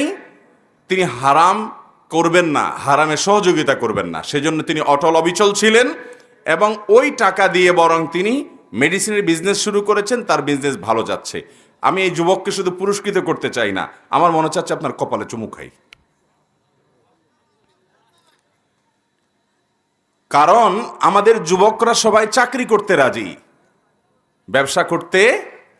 চাকরি করা হারাম না, নাজায়েজ না, খেলাফে সুন্নত না। সাহাবীদের অনেকে বিভিন্ন সময়ের জন্য বিভিন্ন মানুষের অধীনে কাজ করেছেন। প্রিয় নবী সাল্লাল্লাহু আলাইহি সাল্লাম পারিশ্রমিকের বিনিময়ে সাহাবীদের কাজকে অ্যালাউ করেছেন, এটি বিভিন্ন হাদিস দ্বারা প্রমাণিত। কিন্তু এর চাইতে বেশি আমরা যেটি পাই সেটি হলো সাহাবীদের মধ্যে ব্যবসা করার টেন্ডেন্সি ছিল, এবং নবী সাল্লাল্লাহু আলাইহি সাল্লাম ব্যবসা যারা করবে সততার সাথে তাদের জন্য সুসংবাদ দিয়েছেন যে সত্যবাদী ব্যবসায়ী কিয়ামতের ময়দানে নবী এবং সিদ্দিকদের সাথে তাদের হাসর হবে। এবং বেশিরভাগ রিজিক আল্লাহ তাআলা ব্যবসার মধ্যে দিয়ে থাকেন। এই জন্য যুবক ভাইরা, আমি প্রায় সময় বলার চেষ্টা করি, 2-4-5 লাখ টাকা ঘুষ দিয়ে চাকরি নেওয়ার চাইতে ওই 2-4-5 লাখ টাকা জোগাড় করে আপনি ছোটখাটো কোনো ব্যবসা শুরু করে দেন এবং ভালো দক্ষ অভিজ্ঞ কোনো ব্যক্তির সাথে পরামর্শ করেন এবং আপনি একজন উদ্যোক্তা হয়ে যান। আপনি আল্লাহর নাম নিয়ে শুরু করে দেন। আপনি 10 কেজি আম নিয়ে বসে যান, আমের সিজনাল ফল বিক্রি করা শুরু করেন এবং কোনো কাজকে ছোট মনে করবেন না। আপনি যখন এটি শুরু করবেন আল্লাহর উপরে তাওয়াক্কুল করে এবং সিরিয়াসনেসের সাথে কাজ করবেন, কাজ যখন করবেন সেটাকে পরিপূর্ণ মনোযোগের সাথে করবেন। অনেকে ধার্মিক হওয়ার পরে দুনিয়ার কাজ কামের প্রতি ঢিলা ঢালা ভাব চলে আসে, এটা উচিত না। ইন্নাল্লাহা ইউহিব্বু ইযা আমিলা আহাদুকুম আমালান আন ইউতকিনাহু, মানুষ যখন কোনো কাজ করে আল্লাহ তাআলা পছন্দ করেন সেই কাজটা যেন ইতকানের সাথে করে, দৃঢ়তার সাথে করে, সুন্দর করে, ভালো করে কাজ করে। আপনি কোথাও জব করেন, আপনি কোনো একটা কাজ করেন, সেটা খুব সিরিয়াসনেসের সাথে করবেন। আপনি কাস্টমারের সাথে হাসি মুখে কথা বলবেন, আপনি কাস্টমারের বিষয়গুলোকে খুব সিরিয়াসলি দেখবেন, আপনি খুব আন্তরিকতার সাথে কাজ করবেন এবং আপনি যতক্ষণ কাজ করবেন ততক্ষণ মোবাইল টিপি করবেন না, পরিপূর্ণ মনোযোগ দিয়ে কাজ করবেন। আপনার কাজের সিরিয়াসনেস থাকতে হবে। আল্লাহ রাব্বুল আলামিন পছন্দ করেন বান্দা যখন কোনো কাজ করবে কোনো ঢিলামি করবে না, সিরিয়াসনেসের সাথে কাজ করবে। যদি আমরা সবাই এরকম পথ ধরি তাহলে বাংলাদেশে যে সমস্ত ঘুষখোরেরা ঘুষের বিনিময়ে চাকরি দিয়ে থাকে সেই সমস্ত ঘুষখোররা তাদের ঘুষ দেওয়ার মতো কোনো লোক খুঁজে পাবে, তখন এই দেশটি পরিবর্তন হতে বাধ্য। দেশ পরিবর্তন হোক বা না হোক, আমি অন্তত আল্লাহর বিধান মেনে চললাম, একজন হারামখোরকে হারাম খেতে সহযোগিতা করলাম না, নীতি এবং আদর্শের উপর অটল থাকলাম। আপনি এরপরে ব্যবসা করতে গিয়ে ধরা খেয়ে গেলেন, আল্লাহ না করুন সেই পরিস্থিতির মুখোমুখি হলেন, তারপরও আপনার জন্য সান্ত্বনা হলো আপনি একটা হারাম থেকে বাঁচার জন্য চেষ্টা করেছেন। হারাম থেকে বাঁচার জন্য এই 11 লক্ষ টাকা ইনভেস্ট করার পরে যদি পুরো টাকাটা চলেও যায়, আল্লাহ রাব্বুল আলামিনকে খুশি করার জন্য, আল্লাহর নিষেধাজ্ঞা থেকে বাঁচার জন্য যদি এই কাজটা আপনি করে থাকেন, এই 11 লক্ষ টাকা দুনিয়াতে চলে যেতে পারে, আখিরাতে এর সওয়াব আপনার অ্যাকাউন্টে জমা হবে ইনশাআল্লাহ। অতএব আমরা সৎ থাকবো তো, সততার সাথে চলবো তো ইনশাআল্লাহ। আসেন যুবক ভাই, আপনি আমাদের প্রধান অতিথির হাত থেকে পুরস্কার নেন। আপনাকে আমি পুরস্কার দিতে চাই। আমাদের সাব্বির জাদিদ নামে এক ভাই, উনি লিখেছেন নবীজি সাল্লাল্লাহু আলাইহি সাল্লামের প্রজ্ঞা ও বুদ্ধিমত্তার গল্প, প্রজ্ঞায় যার উজ্জ্বলা জগৎ, প্রজ্ঞায় যার উজ্জ্বলা জগৎ। আপনি একটু কাইন্ডলি তার হাতে দেন। মাশাআল্লাহ, মাশাআল্লাহ। আল্লাহ রাব্বুল আলামিন আমাদের যুবক ভাইকে সততার সাথে ব্যবসা করে তার ব্যবসায় যেন বরকত দান করেন। আপনারা বলেন আমিন।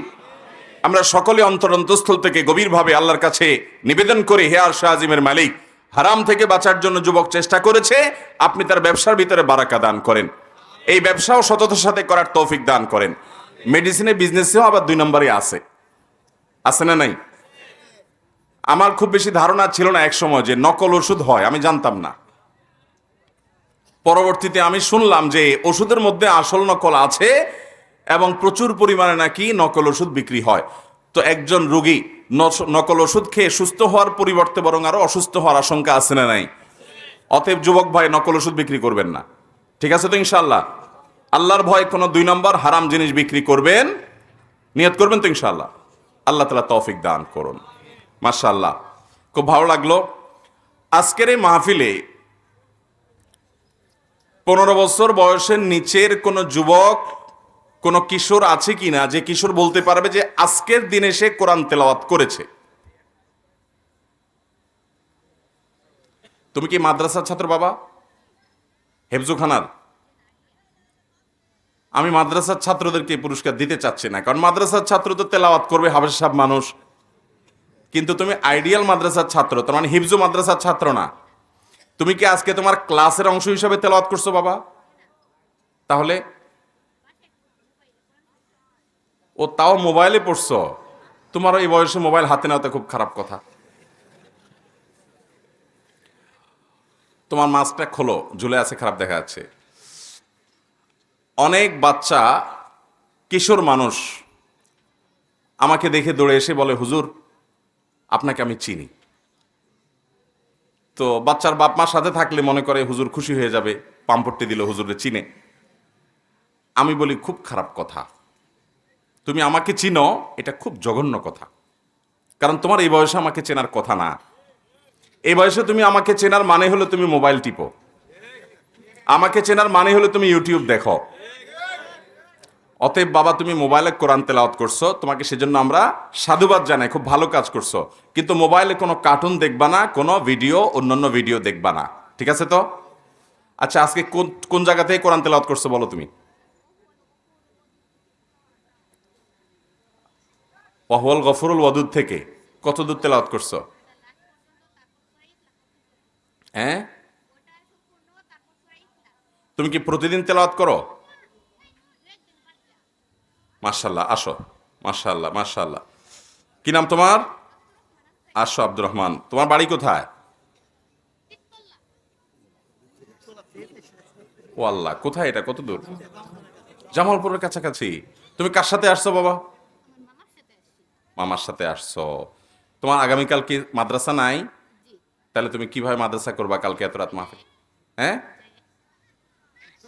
আচ্ছা ঠিক আছে। তুমি ইসলামী সংস্কৃতির সাথে পরিচিত হলে, মাহফিলে আসলে, মাঝে মধ্যে হতে পারে, কিন্তু প্রায় সময় মাহফিলে গেলে তোমার পড়ালেখা তো হবে না, ঠিক আছে? মনোযোগ দিয়ে পড়ালেখা করতে হবে। আব্বু আম্মুর কথা শোনো, মার সাথে জাড়ি দিয়ে কথা বলো, আসতে বলো, অসুবিধা না, ওরা শুনবে না। মা জামালপুর থাকে, জাড়ি দিতে পারো না? মাশাআল্লাহ। আম্মু আব্বুর সাথে সুন্দর আচরণ করবে, কখনো রাগ করে কথা বলবে না, ঠিক আছে তো? এবং প্রতিদিন কোরআন তেলাওয়াত করবে। আর মোবাইল টিপাটিপি করা যাবে। তোমার চোখে চশমা, পাওয়ারের চশমা? সর্বনাশ। মোবাইল টিপো কতদিন থেকে? এই যে চোখে চশমা উঠছে, আমারও চোখে চশমা উঠছে, সেটা অবশ্য তোমার মোবাইল টিপার কারণেই হয়েছে, আমি সে ব্লেম করব না। হয়তো তোমার স্বাস্থ্যগত ত্রুটি আছে, কিন্তু বাবা, মোবাইল টিপাটিপি করা এই বয়সে ভালো জিনিস না। তুমি এখন মনোযোগ দিয়ে পড়াশোনা করো, একসময় তুমি অনেক মোবাইল টিপতে পারবে। তোমার বয়স কত? 12। আমার ছেলে আছে 16 বছরের বেশি, প্রায় 17-এর কাছাকাছি বয়স। সেই ছেলের কোনো মোবাইল নাই, কোনো সিম নাই এখনো পর্যন্ত। সে বাহিরে যায়, বিপদ হলে আমরা আল্লাহর পর তাওয়াক্কুল করি। বিপদ হলে মোবাইল থাকলেও বিপদ হবে। আমরা তাকে বলে দিয়েছি, তোমার যখন মোবাইল প্রয়োজন হবে তখন আমরা কিনে তোমাকে সিম সহ দিয়ে দিব। এখন আপাতত তুমি এই জগতে ঢুকার দরকার নেই, পড়াশোনার দিকে মনোযোগী হও। তোমার বয়স তো 12, অনেক ছোট মানুষ। এই ছেলের মামাকে একটু দাঁড়ান আপনি। না, আপনাকে আসামি বানাবো না, আপনি টেনশন করেন না। আপনার কাছে আমার অনুরোধ, ওর বাবার কাছে, ওর মার কাছে আপনি আমার কথা বলবেন যে ওকে মোবাইল থেকে দূরে রাখার জন্য বলছে। আদর যত্ন করে ও কোরআন পড়বে সরাসরি, এবং মোবাইলের নেশা থেকে বাচ্চাদেরকে বাঁচাতে হবে। আপনি আমার এই ওসিয়ত পৌঁছায় দিবেন, ঠিক আছে তো ইনশাআল্লাহ? বাবা, তুমি ধরা খেয়ে আজকে বিপদে পড়লা, তুমি রাগ করতেছো যে মোবাইল হাতছাড়া হয়ে যাবে, কিন্তু তুমি মোবাইল যদি ছাড়তে পারো, একসময় তুমি অনেক বড় মানুষ হতে পারবা ইনশাআল্লাহ। মনোযোগ দিয়ে বস্তু পড়বা তো ইনশাআল্লাহ? ঠিক আছে, তোমাকে আমি ছোট মানুষ, তোমাকে কি বই দিব বলো? তোমাকে আমি আমার লেখা বই দিচ্ছি। একটা তোমার জন্য আর একটা তোমার আব্বু আম্মুর জন্য। রাসূলুল্লাহ সাল্লাল্লাহু আলাইহি ওয়াসাল্লামের সকাল সন্ধ্যার দোয়া ও জিকির, আমার লেখা দুটি বই, এটা তোমাকে দিচ্ছি, এটা আপনি একটু তার হাতে তুলে দেন প্লিজ।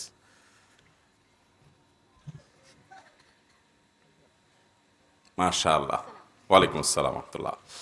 আচ্ছা, এই মজলিসে এমন কোন যুবক কি আছে যেই যুবক বিয়ে করেছেন, এই সরিষাবাড়ি বা আশেপাশের যুবক হতে হবে, দূরের লোক না, কারণ কাজ আছে, বিয়ে করেছেন কিন্তু শ্বশুরবাড়ি থেকে কোনো প্রকার যৌতুক নেন নাই?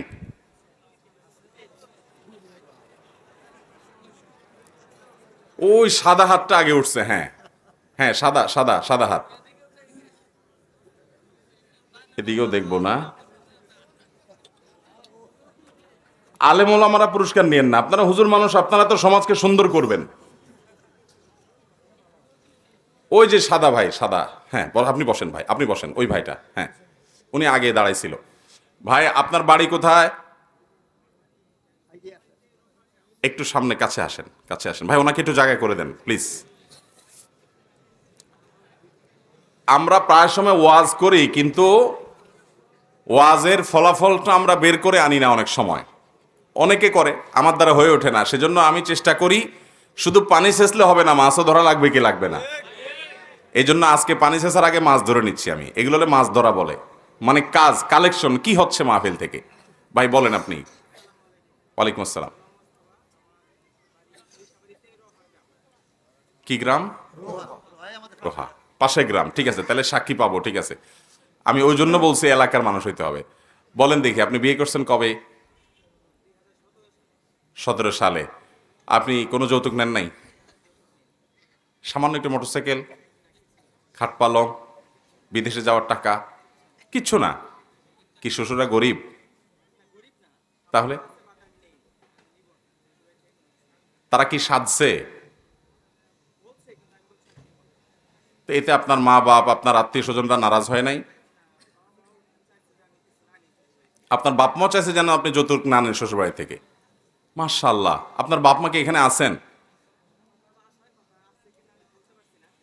আপনার কি নাম? গোলাম মোস্তফা লাবু, তার বাবা কি আজকে মাহফিলে আসছেন? আপনি একটু ঘুরা দেন তো, আপনার চেহারা দেখুক আপনার বাপ থাকলে। আমাদের যুবকের বাবা কি আসছেন? সেই মুরব্বীকে আমরা একটু দেখতে চাই। আছে? চলে আসেন চাচাজি প্লিজ। এই বাবাজিকে আসার সুযোগ করে দাও যুবকরা, এই বাবাজিকে আসার সুযোগ করে দাও। এই যুবক এদিক চলে আসেন, চলে আসেন, বাবাজিকে আসার সুযোগ করে দেন। সবাই একটা তাকবীর দিব বাপ বেটার এই সততার কারণে। নারায়ে তাকবীর। আল্লাহ রাব্বুল আলামিন এই বাপ বেটার মতো সৎ মানুষ দিয়ে দেশটাকে পরিপূর্ণ করে দিন, বলুন আমিন। তাদেরকে আরো সৎ হওয়ার তৌফিক দান করুন, তাদেরকে আরো ভালো হওয়ার তৌফিক দান করুন। বাবাজি চলে আসেন আপনি। আচ্ছা, আপনার সাথে আলাপ আছে আমার। আমরা ওয়াজ মাহফিলে আসছি, এখান থেকে কিছু শিখে যাব, কিছু নিয়ে যাব, ঠিক আছে না? আপনারা মাহফিল থেকে কিছু নিয়ে যাবেন না? মাহফিল থেকে কিছু নিয়ে যেতে আসছেন না? কি নিয়ে যাবেন? আমি আসার সময় দেখছি বিশাল বাজার বসছে, বুট বাদাম নেওয়া ছাড়া তো যাওয়া যাবে না। মাহফিল থেকে বুট বাদাম নিতে আসছেন, তাহলে তো বুট বাদাম নিয়ে চলে যেতে পারেন, কষ্ট করে এখানে বসার দরকার আছে? আর এত টাকা খরচ করে প্যান্ডেল করা হলো, এতগুলো মানুষ বসলেন, প্যান্ডেলে জায়গা নাই, দুই পাশে মানুষ ঘন হয়ে দাঁড়িয়ে আছে, অনেক কষ্ট হচ্ছে। তাহলে আপনারা এখান থেকে কিছু নিয়ে যেতে হবে না ইনশাআল্লাহ? আমরা এখান থেকে আমাদের দুশ্চরিত্র, খারাপ গুণগুলো ছেড়ে যাওয়ার প্রতিজ্ঞা করে আল্লাহর সাথে কথা বলে তারপরে যাবো ইনশাআল্লাহ। আমরা এখান থেকে কোনো ভালো জিনিস শিখলে সেটা জীবনের তরে আঁকড়ে ধরার প্রতিজ্ঞা করে আল্লাহর সাথে ওয়াদা করে তারপর যাবো ঠিক আছে তো ইনশাআল্লাহ? যেহেতু এখানে আসছেন ওয়াজ মাহফিলে, নিশ্চয়ই আপনি সত্য অসত্য বলবেন না, আর অসত্য বললে আপনি ধরা খেয়ে যাবেন, কারণ চাচা আছেন। বউয়ের সাথে গালাগালি করেন, বকাঝকা করেন। এ ভাই, বকাঝকা কেমনে না করেন? আমিও তোমার বউরে বকাঝকা করি। হালকা পাতলা বকাঝকা, শাসন, এটা তো স্বামী স্ত্রী হতেই পারে, ও টুকটাক হয়। মুখ খারাপ করেন না, গায়ে হাত তোলেন।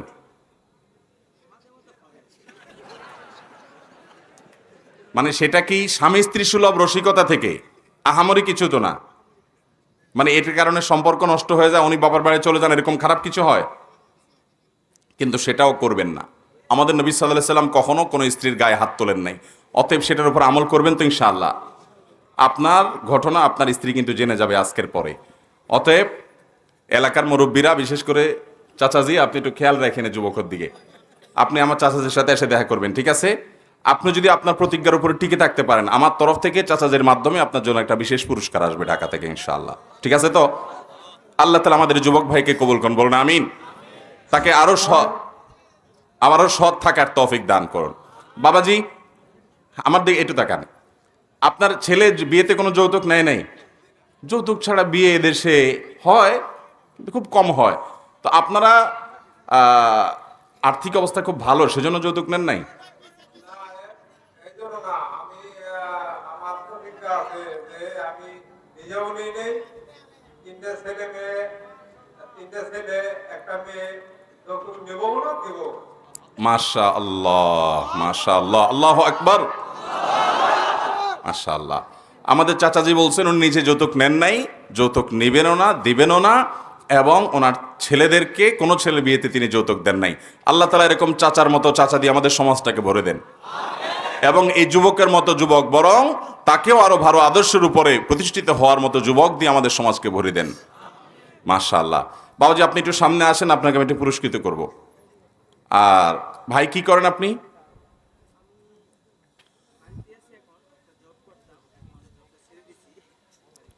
আচ্ছা, তাহলে আপনি আপনার স্ত্রীর সাথে এখন থেকে সুন্দর ব্যবহার করবেন এবং সুন্দর আচরণ করবেন। আগে থেকেও করেন আপনি, মাশাআল্লাহ, কিন্তু মনোমালিন্য হতে পারে। কিন্তু আমাদের নবী সাল্লাল্লাহু আলাইহি সাল্লাম সাধারণত তার কোনো স্ত্রীর গায়ে তিনি কখনো হাত তোলেন নাই, এবং মুখ খারাপ করা তো জায়েজই নাই। হ্যাঁ, ধমক, বকাঝকা, শাসন, সেটা তো হতেই পারে শরিয়ার গণ্ডির মধ্যে থেকে, অবশ্যই সেটা হতে পারে। আল্লাহ তাআলা আপনাকে তৌফিক দান করুন। চলে আসুন বাবাজি, আপনাকে দেওয়ার মতো পুরস্কার আমার কাছে নাই, এগুলো যুবক ছেলেদের বই।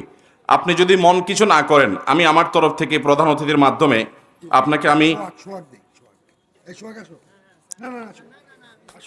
থাক আপনি দেন, আপনার মাধ্যমে আমি আপনাকে আমাদের প্রধান অতিথির মাধ্যমে আমি 2000 টাকা পুরস্কার দিচ্ছি আমার তরফ থেকে। এটা শুধুমাত্র টাকার আপনার প্রয়োজন নাই বাবা, এটা আপনাকে সম্মান করলাম যে আপনি এটা দিয়ে চা নাস্তা খাবেন। একটু দিয়ে দেন প্লিজ। আচ্ছা, আপনি নিয়ে তারপর দিন, সমস্যা নেই। আচ্ছা, আপনি সব দিয়েন না। আচ্ছা, উনি এবং আমরা দুজন মিলে এটা আপনাকে হাদিয়া দিলাম, আপনি তো চা খাবেন। হাদিয়া কিন্তু ফেরত দিতে হয় না, এটা কিন্তু হাদিয়া, আপনার কিন্তু অভাব নাই। আপনি এখান থেকে, হ্যাঁ, আপনি এক কাজ করেন, এই মাহফিলে আপনি কিছু আবার দিয়ে দিয়েন, সমস্যা নেই। আচ্ছা, আপনি রাখেন না, আপনি হাতে নিলে আমরা খুশি হব। মাশাআল্লাহ। আচ্ছা, শুধু সেটা নয়, আপনাকে আমার লেখা সকাল সন্ধ্যার একটা দোয়ার বই জিকির, এটা আমি আপনাকে উপহার দিলাম। নেন, আপনার সাথে আল্লাহ আপনাকে কবুল করুন, আমরা দোয়া করলাম। আসেন যুবক, আসেন। জাযাকুমুল্লাহ খাইর। ওয়ালাইকুম আসসালাম। যুবক ভাই, আপনি পড়াশোনা কোথায় কদ্দূর করছেন? আচ্ছা, মাশাআল্লাহ। আপনাকে আমি একটা বই দিচ্ছি। না, এই বই আপনাকে দেবো না, আমি আপনাকে আমার লেখা বই দিব। এটা একটা আপনার স্ত্রীর জন্য, একটা আপনার জন্য, দুজনের জন্য দুইটা, ঠিক আছে? এবং এই বই নিয়মিত পড়বেন, ঠিক আছে ইনশাআল্লাহ। আল্লাহ তাআলা আপনাকে তৌফিক দান করুন। সেই সাথে আপনাকেও আমি চাচা জানকে দিলাম, আপনাকে আমি 1000 টাকা হাদিয়া দিতে চাই। টাকার আপনাদের প্রয়োজন নাই, আমি জানি। যারা যৌতুক নেয় নাই তারা অর্থলোভী না, কি বলেন? আর যারা যৌতুক খায় তারা অর্থলোভী। যৌতুক নেওয়া হালাল না হারাম? ঘুরায় ফিরায় খাইলে অনেকে ডাইরেক্ট খায় না, বলে যে হাওলাত দেন, হাওলাত আছে না নাই? এদের মতো ছোট লোক আল্লাহর জমিনে আর হতে।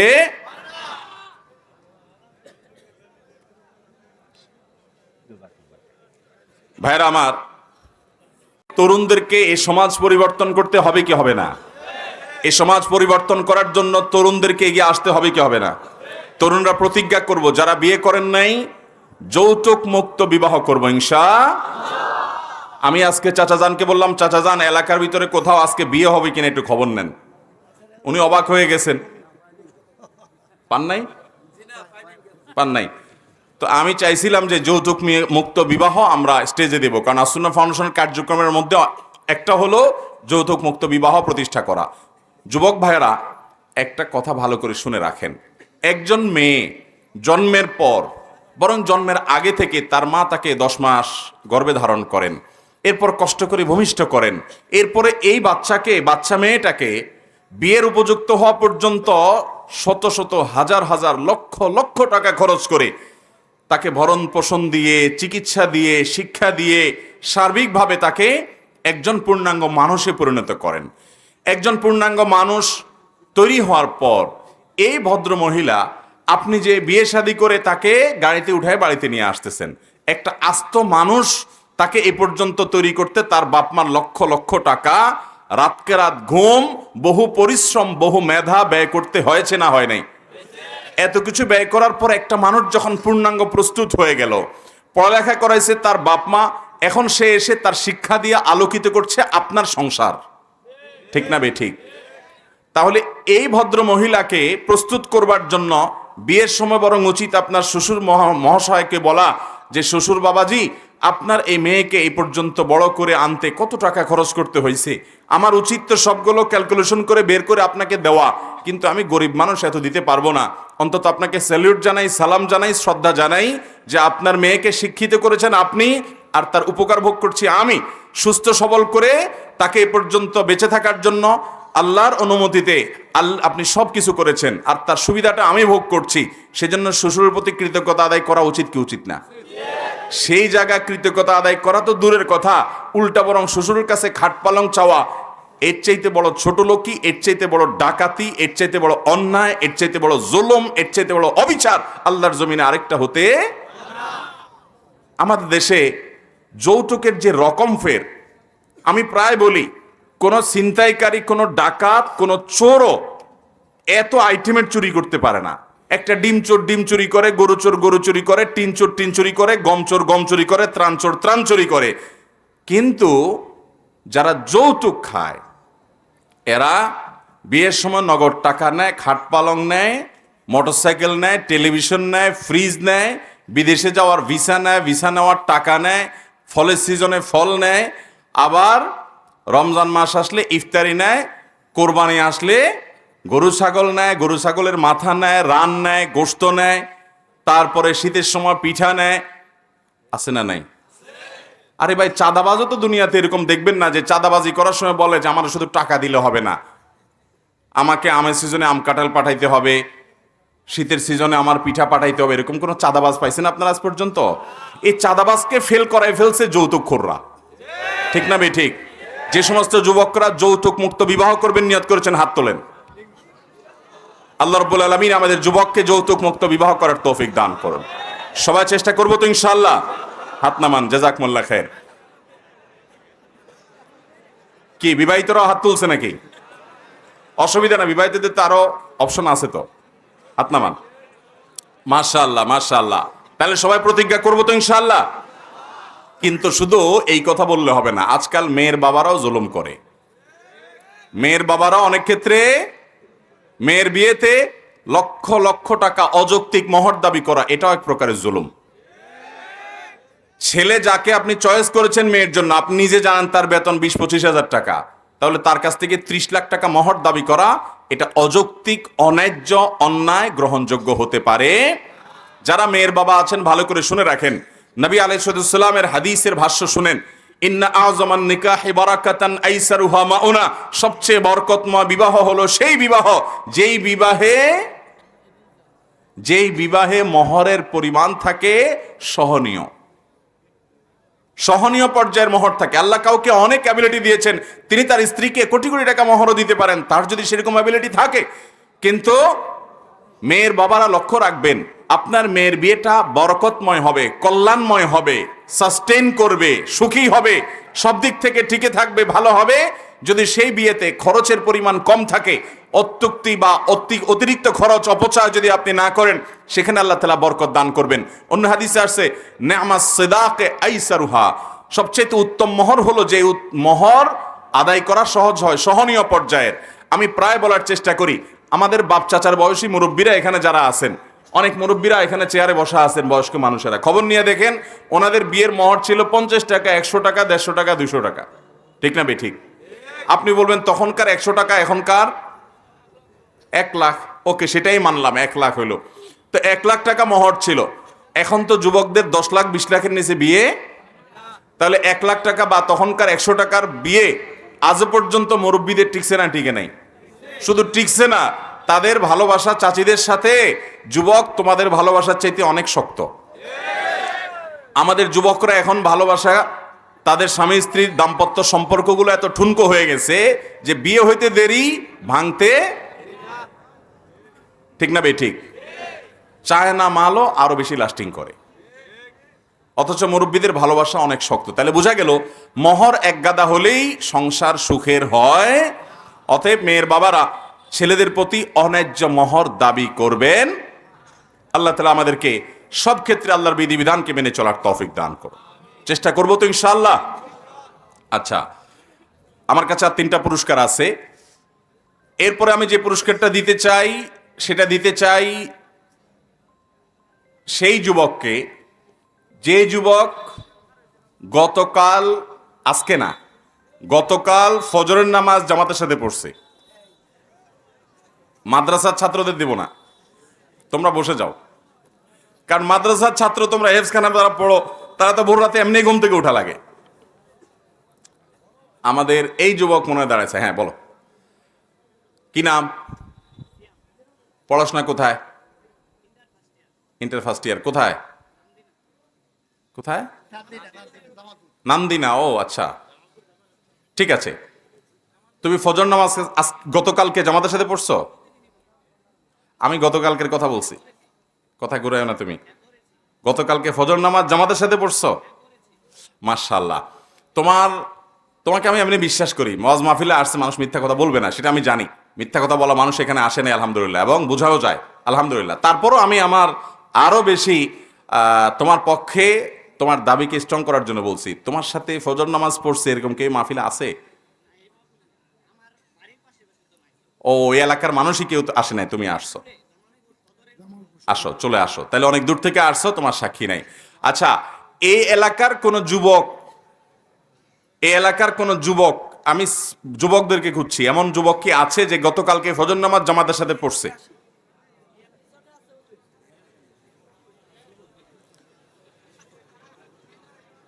হ্যাঁ, ওই যে পিছনের ভাই, হ্যাঁ আপনি দাঁড়ান। হ্যাঁ, এই যে এই যুবক, হ্যাঁ, বাড়ি কোথায়? গতকালকে ফজর নামাজ জামাতের সাথে পড়ছেন, সাক্ষী কে? ইমাম সাহেব কই? সুবহানাল্লাহ, এইরকম হাতে নাতে সাক্ষী নিয়ে হাজির ইমাম সাহেব হুজুর, আপনার মুসল্লি গতকালকে ফজর নামাজ জামাতের সাথে পড়ছে, আজকেও পড়ছে। আমি আজকে এই জন্য বলি না, কারণ অনেক মাহফিলের দিন ফজর নামাজে কারা নামাজ পড়ছে সেটা জিজ্ঞেস করি। ছেলে ফেলে এই প্রশ্ন জেনে গেছে, অনলাইনে আউট হয়ে গেছে। এই জন্য দেখলাম যে এই প্রশ্ন করলে তো নামাজ পড়ে আসছে আজকে, হয়তো যে আজকে পুরস্কারটা অন্তত নিয়ে যাই। তো এই জন্য আমি গতকালকের প্রশ্ন করেছি, কারণ আমি শিক্ষক মানুষ আলহামদুলিল্লাহ। তাহলে এই মুসল্লি আপনার গতকালকে আজকে 2 দিনই ফজর নামাজ পড়ছে, কিন্তু একজন ইমাম সাহেব মুসল্লিদের সবার নাম মানে চেহারা মুখস্থ রাখা কে আসছে কে না, এটা কি সহজ কাজ? মুসল্লি কতজন হয় আপনার মসজিদে? তো 10-15 জন মানুষের চেহারা তো অবশ্যই মনে থাকে। ধন্যবাদ আপনাকে, আপনিও আসেন, আপনি আসেন যুবক। মাশাআল্লাহ, আল্লাহ তাআলা এই ভাইগুলোকে দিনের জন্য কবুল করুন। আমার যে ভাইগুলো দাঁড়িয়ে আছে তাদেরকে আল্লাহ তাআলা দিনের জন্য কবুল করুন, সৎ জীবন যাপন করার তৌফিক দান করুন। তাহলে বসা আলাদের কি হবে?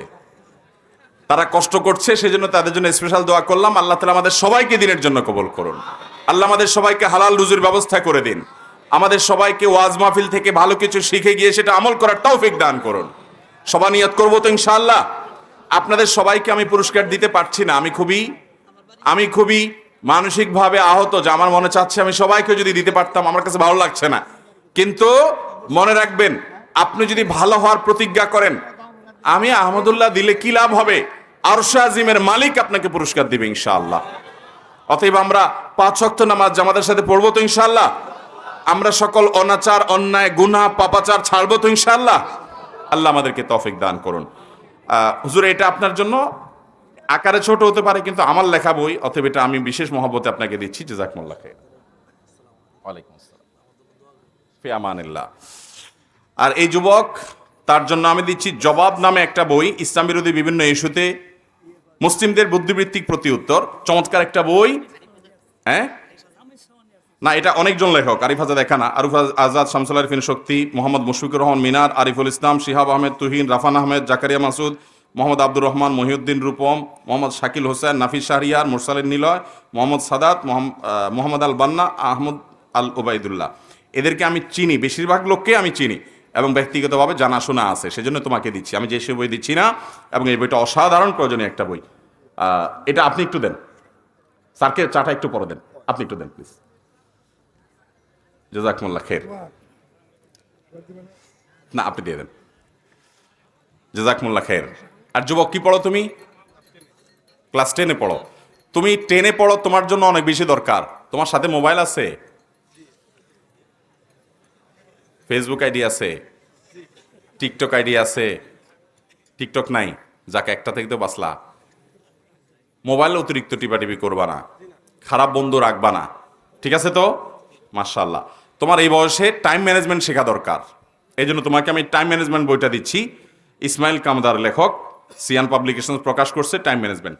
চাচা, আপনি চা খাচ্ছেন? আচ্ছা, আমি দিয়ে দিচ্ছি, থাক থাক। মাশাআল্লাহ মাশাআল্লাহ, জাযাকুমুল্লাহ খের। যান, আপনারা চলে যান। ওয়ালাইকুম আসসালাম রাহমাতুল্লাহি ওয়া বারাকাতুহু।